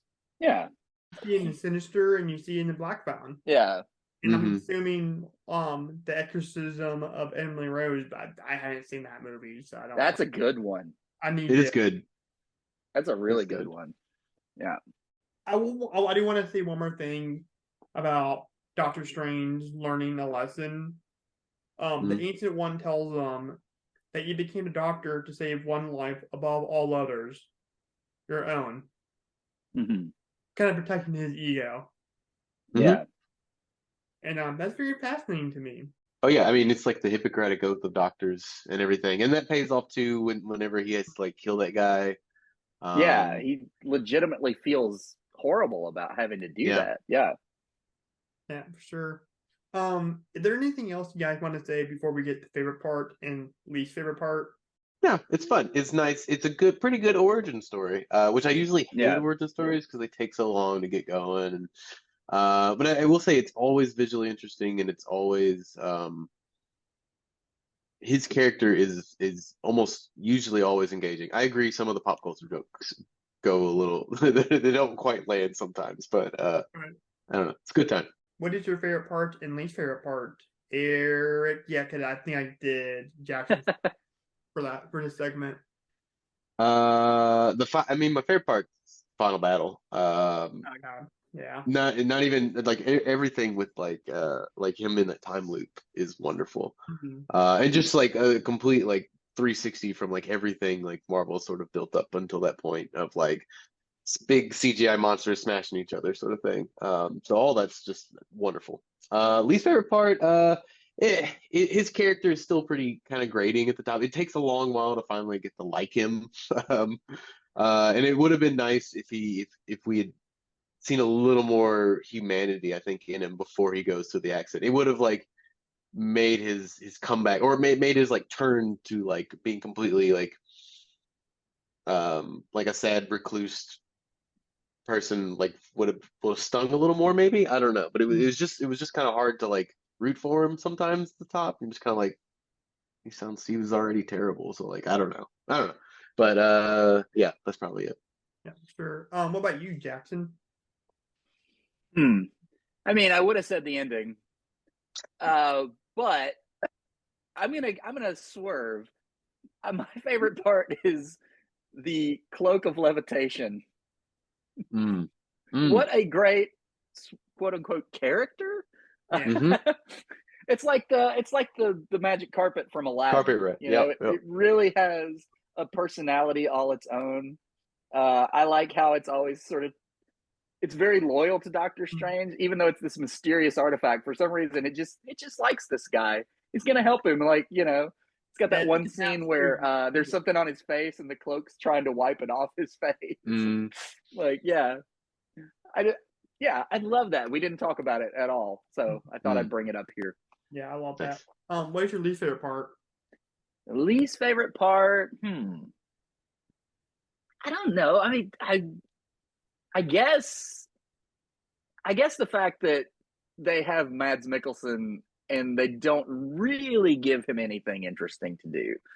Yeah. Like I said, I think this character is, just for his motivations, more interesting than somebody like Malekith, but he's still in that same category. Well, I feel like Yeah. he's used the scenery better than Nicholson in that film. Well, Eccleston doesn't even get to speak English in that movie. Yeah. Like he's speaking some made-up elf language. So you don't really get any emotion from him. At least Caecilius, like, you could sort of see what's going on in his head a little bit. Yeah, I almost feel like this movie needed just one more rewrite and really focus on that character. Yeah. Honestly, it probably would have been more interesting if they had just made Mordo the villain and eliminated Caecilius completely and just had the whole arc of Mordo being becoming a villain over the course of the movie, to the point where he's decided, if the Ancient One is going to draw from the dark dimension, I'm going to let Dormammu in and just destroy everything. That would have probably fixed that problem. Yeah, I agree. Although I will say Mads Mikkelsen does get one good joke in, at least, where he like calls him Mr. Doctor, because he was like, oh yeah, that is good. So, that's pretty fun. So he does have that. He does have that going for him. Yeah, I do got something to say about the Baron Mordo thing. Why do you keep calling him Baron Mordo? You're thinking of Baron Zemo. Oh yeah, Mordo. I do got something to say about Mordo when we get well, I think he's actually that's Doctor Strange's big villain in the comics, I believe. Yeah, and that's why like, but then they don't use him in Multiverse of Madness. No. So I don't know if they planned on using him down the line or something. I mean, the post-credit scene sets it up that they're going to use him down the line, but then they didn't do it. So no, I immediately watched through the post credits and was just like, wait, does he come back? I started second guessing everything I'd seen. He comes back as an alternate version of himself. He's in like one of the alternate dimensions, and he's one of one of the Illuminati. Yeah. But he's one of the bigger villains. Like I said, my least favorite part is how Mordo just randomly turns evil all of a sudden, and it doesn't even pay off. And part 2 was, again, we'll get to more details about that in like a year or 2 from now when we get to that the second Doctor Strange movie. Lord help us all. And my favorite part is Strange's trippy cosmic trip, and That's really good. Yeah. There's some real some real creative stuff here. And Yeah. I'll say if Jungle Book did not come out the same year, I will guarantee you Doctor Strange would have won the effects award at the Oscars. Oh, And maybe, yeah. For sure. That Glass Universe fight with him and Mickelson, like, still kind of like mind blowing because it's all CGI, and so it looks really good. It kind of breaks my brain sometimes to kind of like look at it and realize like none of this is really happening. It's great stuff. It looks really good. Yeah, cool, man. Rating? I'll go with Jackson because I started with Eric last. This is like a 3.5, 4. This Okay. is a pretty strong outing, yeah. Yeah, Eric. I'm in the same boat. 3.5, 4, somewhere in there. Yeah, Depending on the day. Yeah. Right.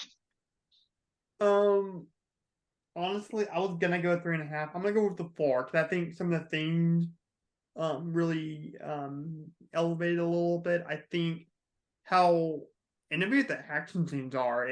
This is something totally different than what we see in the MCU. I will say Multiverse of Madness just for the pure Sam Raimi of it all. I like that slightly more.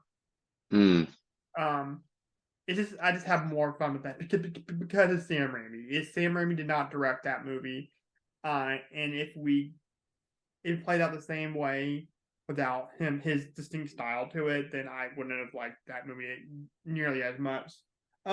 It's true.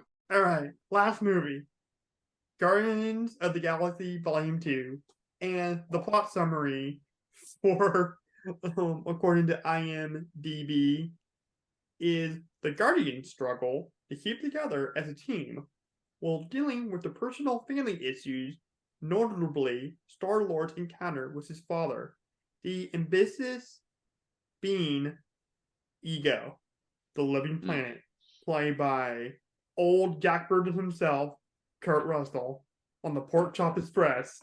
So what do you think about this movie, Jackson?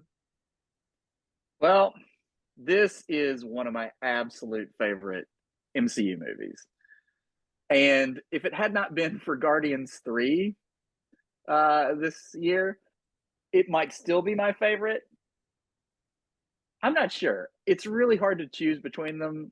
Guardians 3 just pushes different buttons than this movie. But I just love this movie.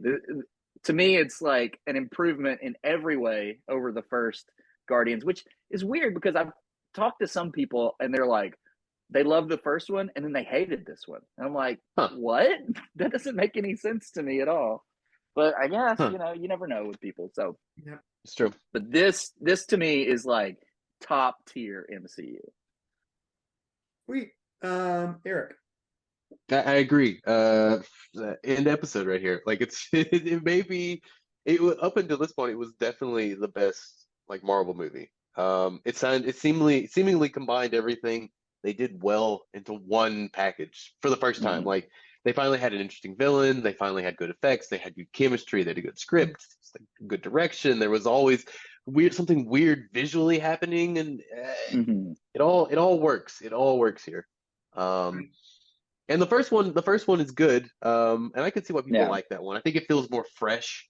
But the villain kind of sucks. The villain sucks in that one. He doesn't really have a plan. He's just like, whatever. Yeah. I feel like here, for like the majority, almost for like 45 minutes of the movie, they don't even really set up like a villain plot. You know what I mean? So for the longest time, well, it's kind of like they pretend to. Kind of, yeah, with like the sovereign, but it's I don't know. It's kind of nice and refreshing, and it hits weird beats that they kind of do with Doctor Strange too, where they don't really play up their villain too much. I don't know. I love this movie.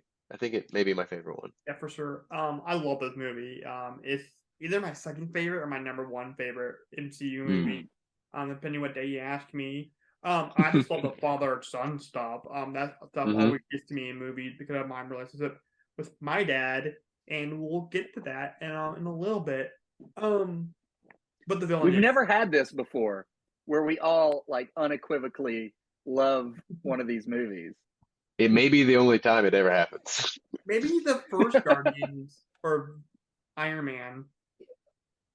Yeah, but even those, like, I feel like with those, we still had some things that we kind of Qualms. disagreed on. Yeah. Yeah. Yeah, we had little things, but like, yeah, no notes for this movie. I just want to talk about how much I love everything about it. All Sure. best, no bads. Yeah. But no, I will say that Lee Pace is. I think he's real good at. He would definitely was good at scenery chewing in that movie. Mm-hmm. Sure. He was not interesting. He was not written interestingly. No. Ego Yeah. is more interesting. Yeah. So let's start with the deep dive, and we'll be done. Love the baby Groot dancing at the beginning and the Guardian Yes. out of the way. Mm-hmm. And there's that joke comes back where when Drax looks at him and then Groot freezes. Mm-hmm. That was fun. Good. So good. My favorite part of that scene is when he goes up and Gamora's like fighting the thing, and she's like, Groot, I'm really busy right now, and he waves, and she just goes, hi, like a mom would do. Yeah, Because they're all like his parents at this point. Mm-hmm. They're all parenting him in different ways. You know, Rocket makes him get the little like creature, like slap the bug out of his mouth. Yeah. He was not looking at you funny. It's good. What a perfect way to start this movie. Yeah. And then I love the part when Isaac asks Quill about his heritage, and then he says, "My mother's from Earth," and then he asks about his father, and he said, "Well, he ain't from Missouri. That's all I know." And then Aisa says to him that he is a hybrid that seems particularly reckless, hinting at ego and potential. Yeah. Putting his roots all over the universe, regardless of the damage that it could cause. And I just love Kurt Russell, this character. I love Kurt Russell in general. Yeah, same. Yeah, this guy's awesome. Out there literally sowing his own seeds. Yeah, both sexually and non-sexually, like nature. In multiple ways, yes. Yes. Typically, sex is part of nature. Like you're physically attracted to them, and you want to. Yes. Yes. No matter who it is, no matter who you talk to, male, female, doesn't matter. Well, it just reminds me of a joke from The Office where Jim is talking to Robert California, and Robert California is like, Jim, would you like the nature metaphor or the sexual metaphor? And Jim is like, the nature metaphor. And Robert goes, well, Jim, when two animals are having sex.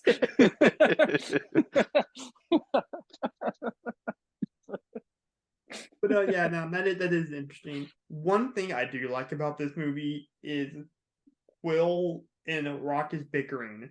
It's escalating. And the whole harass panda bit is hilarious. Yeah. And he calls he keeps calling him a raccoon. He hates how he keeps calling him a raccoon.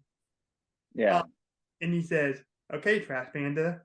And yeah. Rocket's like, what is that? No, it's good. And then he kind of whispers, it's worse. It's so much worse. Oh, it's worse. Like Chris Pratt sells that. I love that. That's just so funny to me. It's like one of my favorite jokes in the whole movie. Yeah. But it's their whole bickering is dramatically satisfying too, because you get the final exchange with them before Star-Lord and them go off to Ego's planet. he says to Rocket, "Are you just trying to make everyone hate you? Because it's working." Yeah.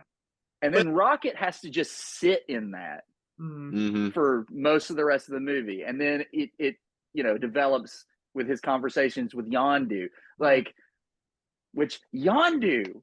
Who knew Yondu was going to be the most interesting character in the MCU? I fucking love Yondu in this movie. This movie does so well, like, developing all the secondary characters. You get a lot with Yondu. You get a lot with Nebula. Get a lot of Taserface. It's Taserface. Yes. I love Taserface. Yes.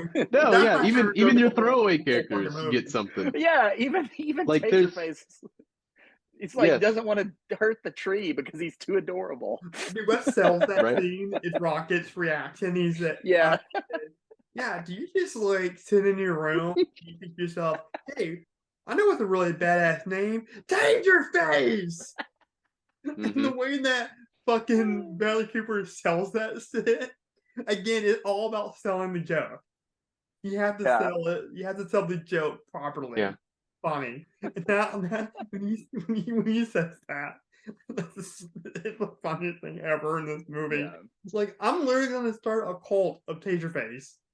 Let's do it. Let's start the Taserface cult. Wait. Are you going to worship Taserface? I'm confused about what this cult is. Okay. All right. Did this guy like just randomly like walk past a room full of weapons and he saw a taser and he's like, "Oh, I'm gonna name myself Taserface." 100%. Loves tasers. Loves his face. Put them together. Oh my god, we're having too much fun. We're having too much fun. Yeah, probably. Guardians movies are a lot of fun. Yeah.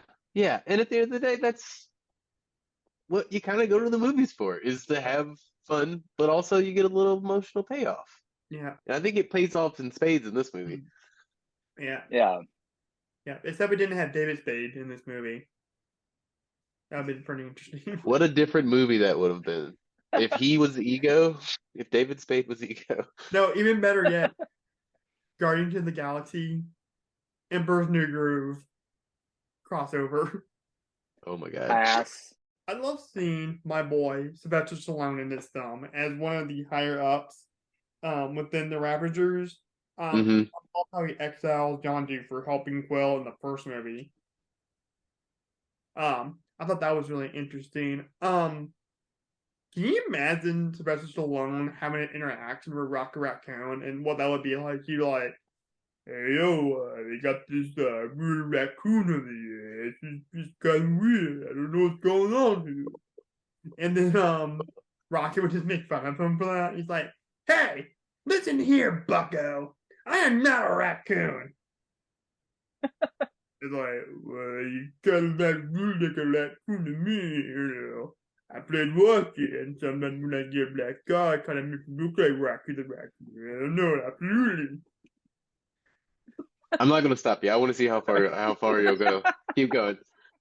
And yeah, I was doing this movie here, Guardians of the Galaxy 2, and we got this guy, James Gunn, and he's a really funny guy. I like him a lot.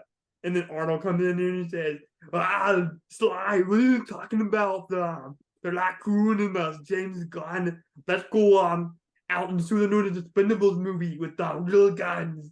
I will say what I do love about these movies, in particular this one and the third, like James Gunn Guardians, is the production design of them. There's always something visually interesting, from like the Sovereign to that robot sex planet with like the robot sex workers that Yondu is on. Like there's always just something strange visually that kind of sets them apart, because some of the other Marvel movies are pretty uninspired sometimes with their visuals. Look no further than Quantumania. I know I keep dogging on that movie, but I really, really don't like it. It's not good. Yeah. But yeah, the production design in this movie is always, in these movies in particular, are always great. There's a shot in this movie that partially plays into the framing, but also the production design that I always think of when I think of this movie. It's when they're on Ego's ship going back to the planet. And there's that one shot of Star-Lord, and he's got his headphones on. He's listening to the song, and he's way down in the bottom of the frame, and mostly what you see is the wall of the ship. It's just a brief little shot, but for some reason, like, that shot has always stuck with me, from the production design, the framing, all of that. It's just really beautiful and odd. And I like that they can, like, James Gunn was given the freedom to really just do kind of his thing in this movie. Sure, yeah. And play around in the sandbox, because not every Marvel director gets to do that. Yeah. Well, obviously not. And you see that disconnect sometime in like other movies, like Black Widow always comes to mind when I think of like between the visuals and like the action of that movie versus like the dynamics of it. It always feels like they're at odds with one another. And this does feel like a cohesive whole, which is getting rarer and rarer in these movies. Yeah, for sure.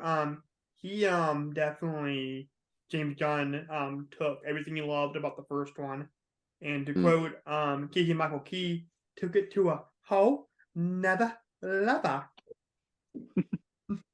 But no, I do love watching this movie. It's a lot more brighter. Because I believe they started using different types of cameras for these movies to really have a really colorful palette. Here, because a lot in the older movies, there a lot of the colors are muted. Yeah, I mean, they were probably still shooting look at film, Civil, right?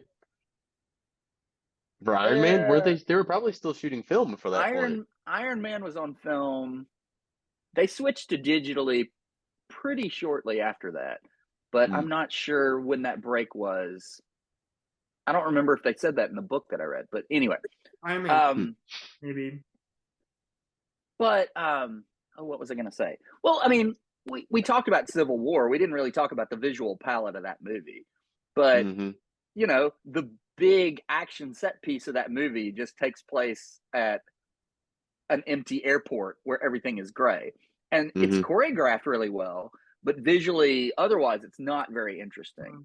This movie takes that and flips it, and then Ragnarok, which we'll talk about next time, is another one where they just go nuts with all the colors. Patrick Willems, shout out to Patrick Willems, one of my favorite YouTubers. He has a whole video where the title of the video is "Why Do Marvel Movies All Look Kind of Ugly?" Where he's just taking them to task about the color grading and everything. Right. Yeah. But does not apply to this movie. This movie is gorgeous to look at. For sure. Yeah. Now, I want to talk about the song "The Chain," because that goes back to well, for one, it's a badass song. One right. My favorite bass line, the boom, boom, boom, boom, boom. Yeah.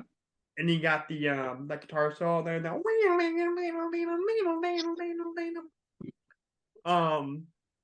that whole song and the theme behind this movie, it goes back to like the Vision, and the Vision breaks us. Like, it doesn't solve our problems, and the Guardians have to learn that too.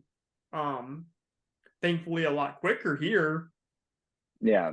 I mean, that is another thing too, along those same lines, is that the soundtracks for these three movies all are rocking. Compared to some of the other movies, which are, you know, they're mostly they're mostly orchestral scores, but like when they do, like, occasionally they'll slip in music for it. And there's been other movies that were made after the first Guardians that tried to do the same thing, like that terrible Suicide Squad movie that tried to like shoehorn music into it. It feels very integral here, along with what you're saying. Like, it feels like it always ties back in. Right. Well, let me go back to the book that I read, and this also goes back to the first Guardians movie. So when that movie was coming out, Marvel Studios and Marvel Entertainment were two separate divisions. And Marvel Entertainment was governed by this thing called the Creative Committee. and they were allowed to ring in on decisions that Marvel Studios was making about the movies. But these were not movie people. There was a couple comic book people on there, but then the rest of them were like executives, and they were specifically toy people. Ew. And they were sort of trying to guide all the creative decision that Kevin Feige and the filmmakers were making on these movies. And one of the notes they had about the first Guardians movie is like, we have to lose all these songs. Like, this is not going to help us sell toys. We got to get rid of all these songs because, for one thing, it was expensive. Yeah. And they were real penny pinchers. You know, this is when Ike Perlmutter was still running Marvel. Yeah. Okay. Even after they sold out to Disney, he was still running Marvel Entertainment. And, you know, to his credit, Kevin Feige fought them on that. It's like, this is part of the movie. And of course, that soundtrack became the best-selling soundtrack of that year. One of the best-selling albums of that year. Like, it sold, you know, it went multi-platinum. Right. So, well, James Gunn did one of the cardinal sins of screenwriting. That's called Edgar Wright for a movie that came out the same summer. Baby Driver was do not write songs. Do not write scenes with songs in mind. Because you design that whole scene to that one song, and if you cannot get it, then you're a little kind of screwed a little bit. Yeah, rights are a tricky thing, and it could just come down to like, it could come down to money. It comes down to artistic intent. Like someone could go like, "Nah, I don't want to give you my song." Yeah, and then you're up shit's creek. Yeah, so James Gunn did that with all three Guardians, and I believe Edgar Wright did that. I know he did that with Baby Driver. I don't know if he did that with all of his movies or not, but sure. I mean, for a movie like Marvel, that's actually surprising, especially since the amount of money they do spend on it, that they would be so penny pitching on those songs. But it does, song rights do cost a lot, so I can see. But man, yeah, it would be such a different movie without that in there. That without the soundtrack, it would still be there. It just, I don't know. There's something about it creates that sort of familiarity with people and like ideas that you don't have already, because you're connecting to, it's built-in nostalgia for things you don't know you've seen yet. You know what I mean? It's weird. Right. I don't love the tension between. Oh, do you want to pause real quick while we wait for Jackson to come back? No, I'm just grabbing something because my headphones are about to run out of juice. I had to grab my other pair. Okay, cool. I do love the tension between Quill and Ego, because you don't have to make a hard decision to leave, or he had to make the hard decision to leave Peter's mom to pursue his higher calling. And he compares this to the song "Brandy, You're a Fine Girl." Yeah. That's very much still the same similar themes, not whole monologue. Amazing. Oh, sure. Again, and that scene hinges on that song. Like, they didn't get the rights to that. Who knew that we'd be like taking, you know, 40 years after it came out? Looking Glass would be proud. Oh yeah, for sure. But like, going back to the whole selling a scene in a line, Kurt Russell sells this for sure. He completely sells it. And he basically tells her, I didn't like watching her die. And, you know, I'm the one that put the tumor in her brain. And this is when Peter just goes fucking berserk on him and starts suing him. Yeah. And then later in the final act, he said, "You sitting and broke my iPod and killed my mother." And again, going back to selling lines, like, I think this whole series is about selling these lines and selling these characters. Yeah, sure. And it's about creating like emotional stakes behind those lines. You know, without those there, then, you know. Yeah, because it's like a tree, a raccoon, and like alien creatures and all this other weird stuff. A blue guy with a mohawk. Can we talk about the escape scene with John, dude? That was amazing with the fan. Yeah. to come a little bit closer. Oh yeah, and even the scene right before that where they're trying to get out of jail, and Groot is trying to go find them. Everything brings like a toe, all that stuff, like all those like little moments. So good. A prototype Finn. Oh, and then that gag when Kraglin uses the arrow Hmm. and Yeah. he has Drax during the mid credit scene. That was hilarious. And then I do want to talk about my favorite part of this movie. I'm gonna get emotional again. I'm sorry. It's the father and son scene. Mm. The one where Like they're playing ball. what? No, when The one where they're throwing the ball back. Or which one are you talking about? No, I think he's talking about Yondu and Star Oh Lord. yeah, yeah. the Mm. Cat Stevens song. Yeah. Okay. Yeah. Oh, you're talking about the song Father and Son. Okay, that I thought song. you were talking about the scene where Yondu says he may have been your father, but he Father, sure but wasn't your That's daddy. what- Yeah. Daddy, yeah. But this father and son, it really gets to me. Mm. Yeah. And excuse me if I get really emotional right now. Good. I have a lot of respect for my father. Hmm. He was a combat medic in the Navy, Hmm. and he's seen a lot of stuff. So I have a lot of respect for him. And I love hanging out with them. I love going on all of our trips together. It's very much like indie, Dr. Henry Jones type of situation there. But we have two different mindsets. Yeah. We grew up in two different Sure. eras, and we have two different viewpoints on the Mhm. world, quite frankly. And we don't always see eye to eye on things. And this song by Cat Stevens really gets to me every time I hear it. Hmm. The lyrics Hmm. really cut to me. Like I can definitely relate to it. And do you know how when some people say, I feel like this person wrote that song to me? Yeah. Mm. And I Hmm. know I wasn't born yet when this song came out, but I feel like Cat Stevens wrote the song to me because that's how I feel about my Hmm. father. Mm. I just feel like there's some things I cannot get through to him on issues, Yeah. Yeah. and I feel like he No, That's a I'm the good same thing. way. I'm the same way with my dad. yeah Yeah, I love my dad, but we do not agree on a lot of stuff. So yeah yeah, and I don't feel like he really understands my obsession with movies. Hmm. I think he respects it. I don't think he really gets it. Yeah. And this is why Paul Dano's character in The Fabelmans got to me too. Just Hmm. anything with father and sons really gets to me. yeah. Mm. Um, so yeah, this whole funeral scene really gets to me. Because that was that was the main reason was Yondu.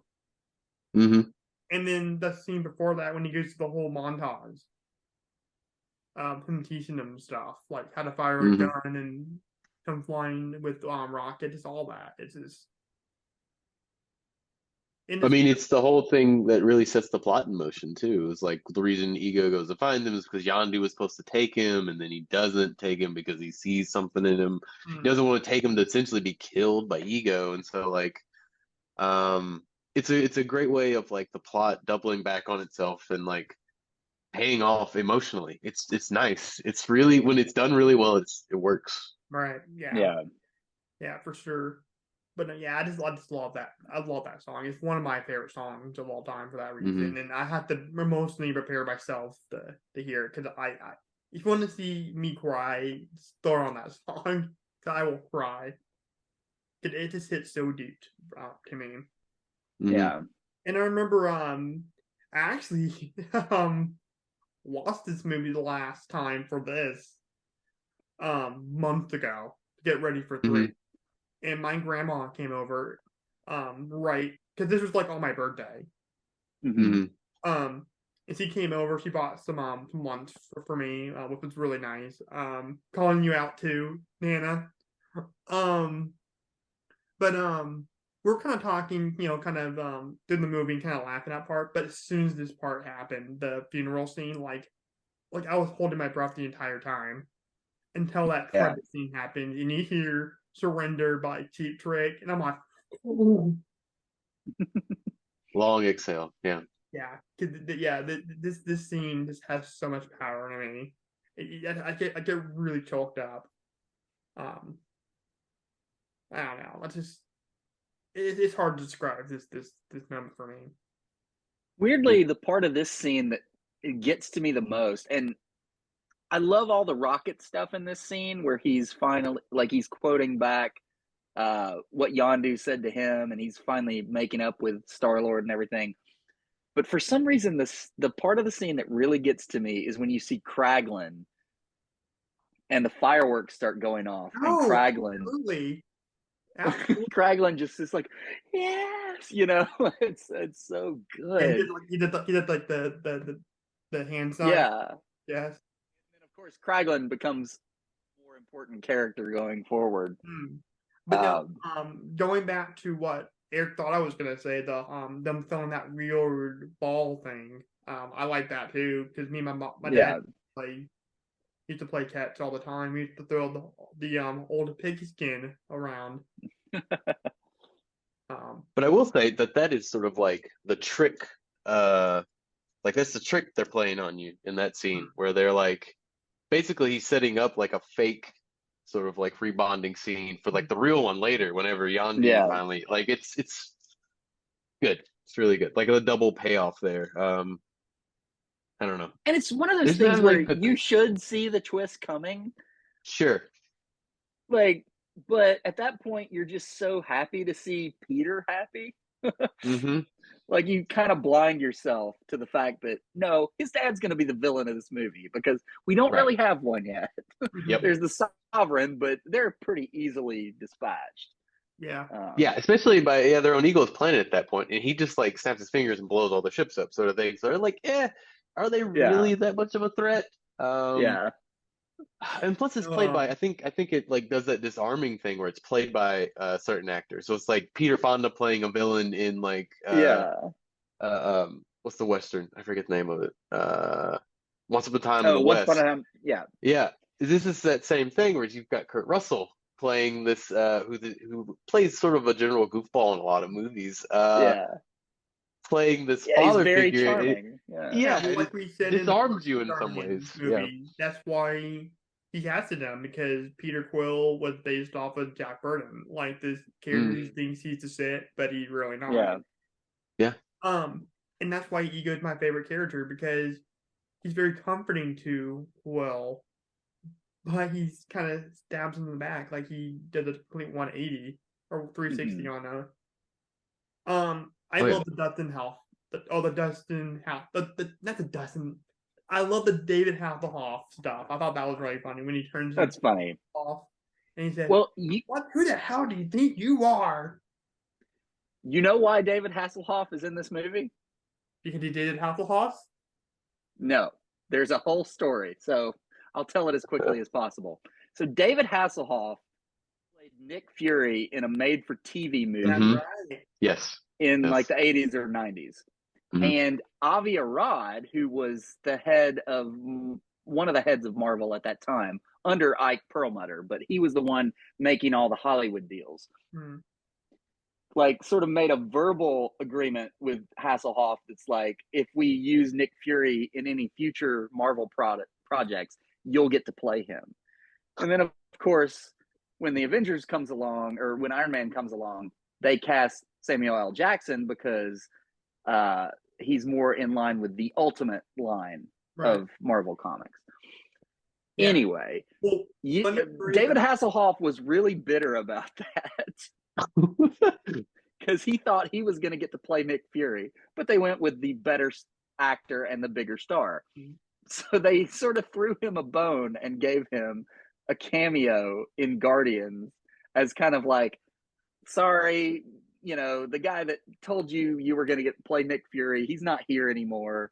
But we still like you, know. Please don't be mad at us. Also sing this song for us in the credits. Right, which he did. good sport, David Hasselhoff. Yep. Yeah. Well, what was really funny about and that's a good story. But what was really cool about the Sam Jackson, changing the color of the character thing. Basically, I saw an interview with Sam Jackson. He said, when I was a kid, Nick Fury was a white guy running around the jungle with other white guys, and then one day, opened up a comic book, and Nick Fury kind of looked like me, and I'm like, hey, that's pretty cool. Yeah, he almost sued them though. Oh, really? Yeah, he like called up his people. Was like, should I sue them because this character looks exactly like me? Yeah, Because they did base the look of Ultimate Nick Fury off of Sam Jackson. So yeah, they ended up playing him, and he's fucking amazing. yeah. Well, that was part of his deal. He's like, I won't sue you. You just have to let me play him in a movie if you use this character. Yep. He's perfect. Eventually, it came to play off. Yeah. Yeah, I can't imagine anybody else as Nick Fury. Right. No, he's great. Yeah, he's perfect. Yeah. I always think of that line from Far From Home where he's just like, bitch, you've been to space. And it makes me laugh every time. And I don't know if anyone else could deliver that line. Yeah. So Hawk out one more time. I dare you. I double dare you. I triple dog dare you, motherfucker. Hawk out one more damn time. we've officially talked my headphones off. Sorry. I had to put on like real headphones. My wireless ones are dead. Yep. You guys want to get the favorite part and least favorite part? I'll start with you, Eric. Favorite part. Can you hear me? Yeah. Yeah. Okay. Favorite part, the whole movie? I don't know. Can I say that? Epic part. And I don't know. The part that always makes me laugh is the part where they portal jump through too many of them, and the face turns out like the face. It makes me laugh every time. Like I hurt my face laugh sort of thing. So I don't know. That scene was awesome in 3D. Oh, I never saw it in 3D. Yeah, but I imagine it would be great because Guardian 3 wasn't really good in 3D. Oh yeah. Yeah. And your least favorite part? That's gonna be a struggle. You just ain't non-applicable, like I did with Civil War. No, I feel like I gotta say something. There may be too many. There may be too many post-credit scenes in this movie. If anything, there's like 5 of them or something like that. There's 5. Yeah, 5. There's probably too many. Yeah, but that's a small qualm at the end of the day. Yeah, one of them has Ving Rhames. Speaking of Pulp Fiction, he's like one of the alien people that Stallone talks to. Okay. Didn't know that.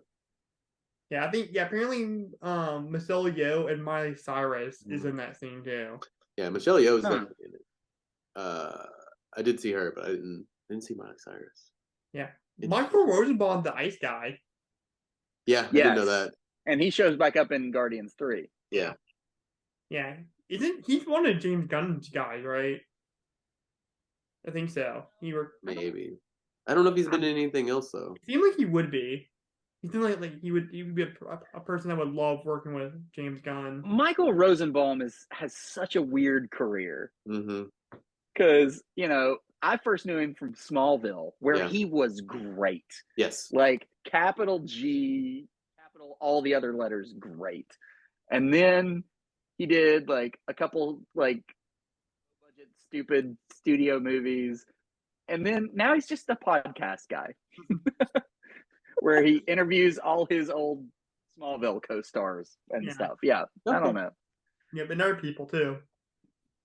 But I thought he was going to be a big star when I started watching Smallville because he is amazing on that show. He's the best part of the show, in all honesty. He really is. He really is. For sure. From the little I've seen. What is your favorite part and least favorite part, Jackson Harbor? Everything. No, okay. So my favorite part is, in general, the way it gives all the side characters. We didn't even talk about Mantis. Oh man, yeah. But this movie gives us Mantis, who becomes such a great character in the next few appearances she makes. But so all the side characters, Yondu, Mantis, Nebula, all that gives them such a great development. But I want to specifically mention Yondu because who knew he was going to become like just one of my favorite MCU characters. Oh yeah. And I will distill that all into one line that he says, which is, "I'm Mary Poppins, y'all." Which is one of the greatest things I've ever seen. Right. Is he cool? Oh yeah, he's cool. Funny, the Comic-Con I went to, there was a little girl that did a combined costume of Mary Poppins. Nice. Yeah, I gotta say I love that. It was funny. Least favorite part. Yeah. I don't know. I don't really like the song Brandy, but it works in the movie. I like it. So we'll just consider that the least favorite part. Yeah. My least favorite part is I wanted more Sly, man. I wanted more Sly. It's like what could have been maybe more. And I went to see the Rocky the Raccoon. I could have made a Rocky joke, absolutely. And then Peter Quill could have said, "Hey, does he look familiar?" He's the pop culture nerd, absolutely. I can't believe he went back to this bit. I love doing Stallone. He's my favorite celebrity to do. I hope you say that your favorite part was also Stallone and you do another bit. My favorite This is why our headphones died. Yes. My favorite part of the movie, the Cat Stevens song. Yeah, I was a big Cat Stevens fan back in the day, when I did Rocky, the first one. I also in that Woody Allen movie too. But no, seriously, that is my favorite part. Is father and son scene. Yeah, that's the song. The song, Eric. Okay. That's not just asking. I was asking questions. And then rating. 5. I think this is maybe my only 5-star one. I don't know. Okay. Yeah, it's a 5. Okay, 5. Yeah. We finally agree. What number is this? What number in the Marvel movies is this? Is this 15? I don't know. I don't know how many Marvel movies they made. It's kind of crazy. Adrian! Yeah, this is 15. It only took 15 movies for us to all agree on one of them. So, good job, Marvel. Yeah, good job. Pat yourself on the back, Spidey. Mm-hmm. I'll stop doing Sly in this episode. All right, guys. I knew you were done. Knew it. I gotta go, guys. Yeah, you guys don't want me to do the suppression no more. But anyways, guys, if you like this episode and you want to see more incredible content, make sure you smash that subscribe button and swing on over to my Facebook and Twitter X page at Horror Sci-Fi and Beyond. And also, don't forget to leave this episode an amazing comment and get this episode a Thanos-sized thumbs up. And before I go, I just gotta say one thing. I'm Mary Poppins, y'all! And it's Jolstier! Enough said.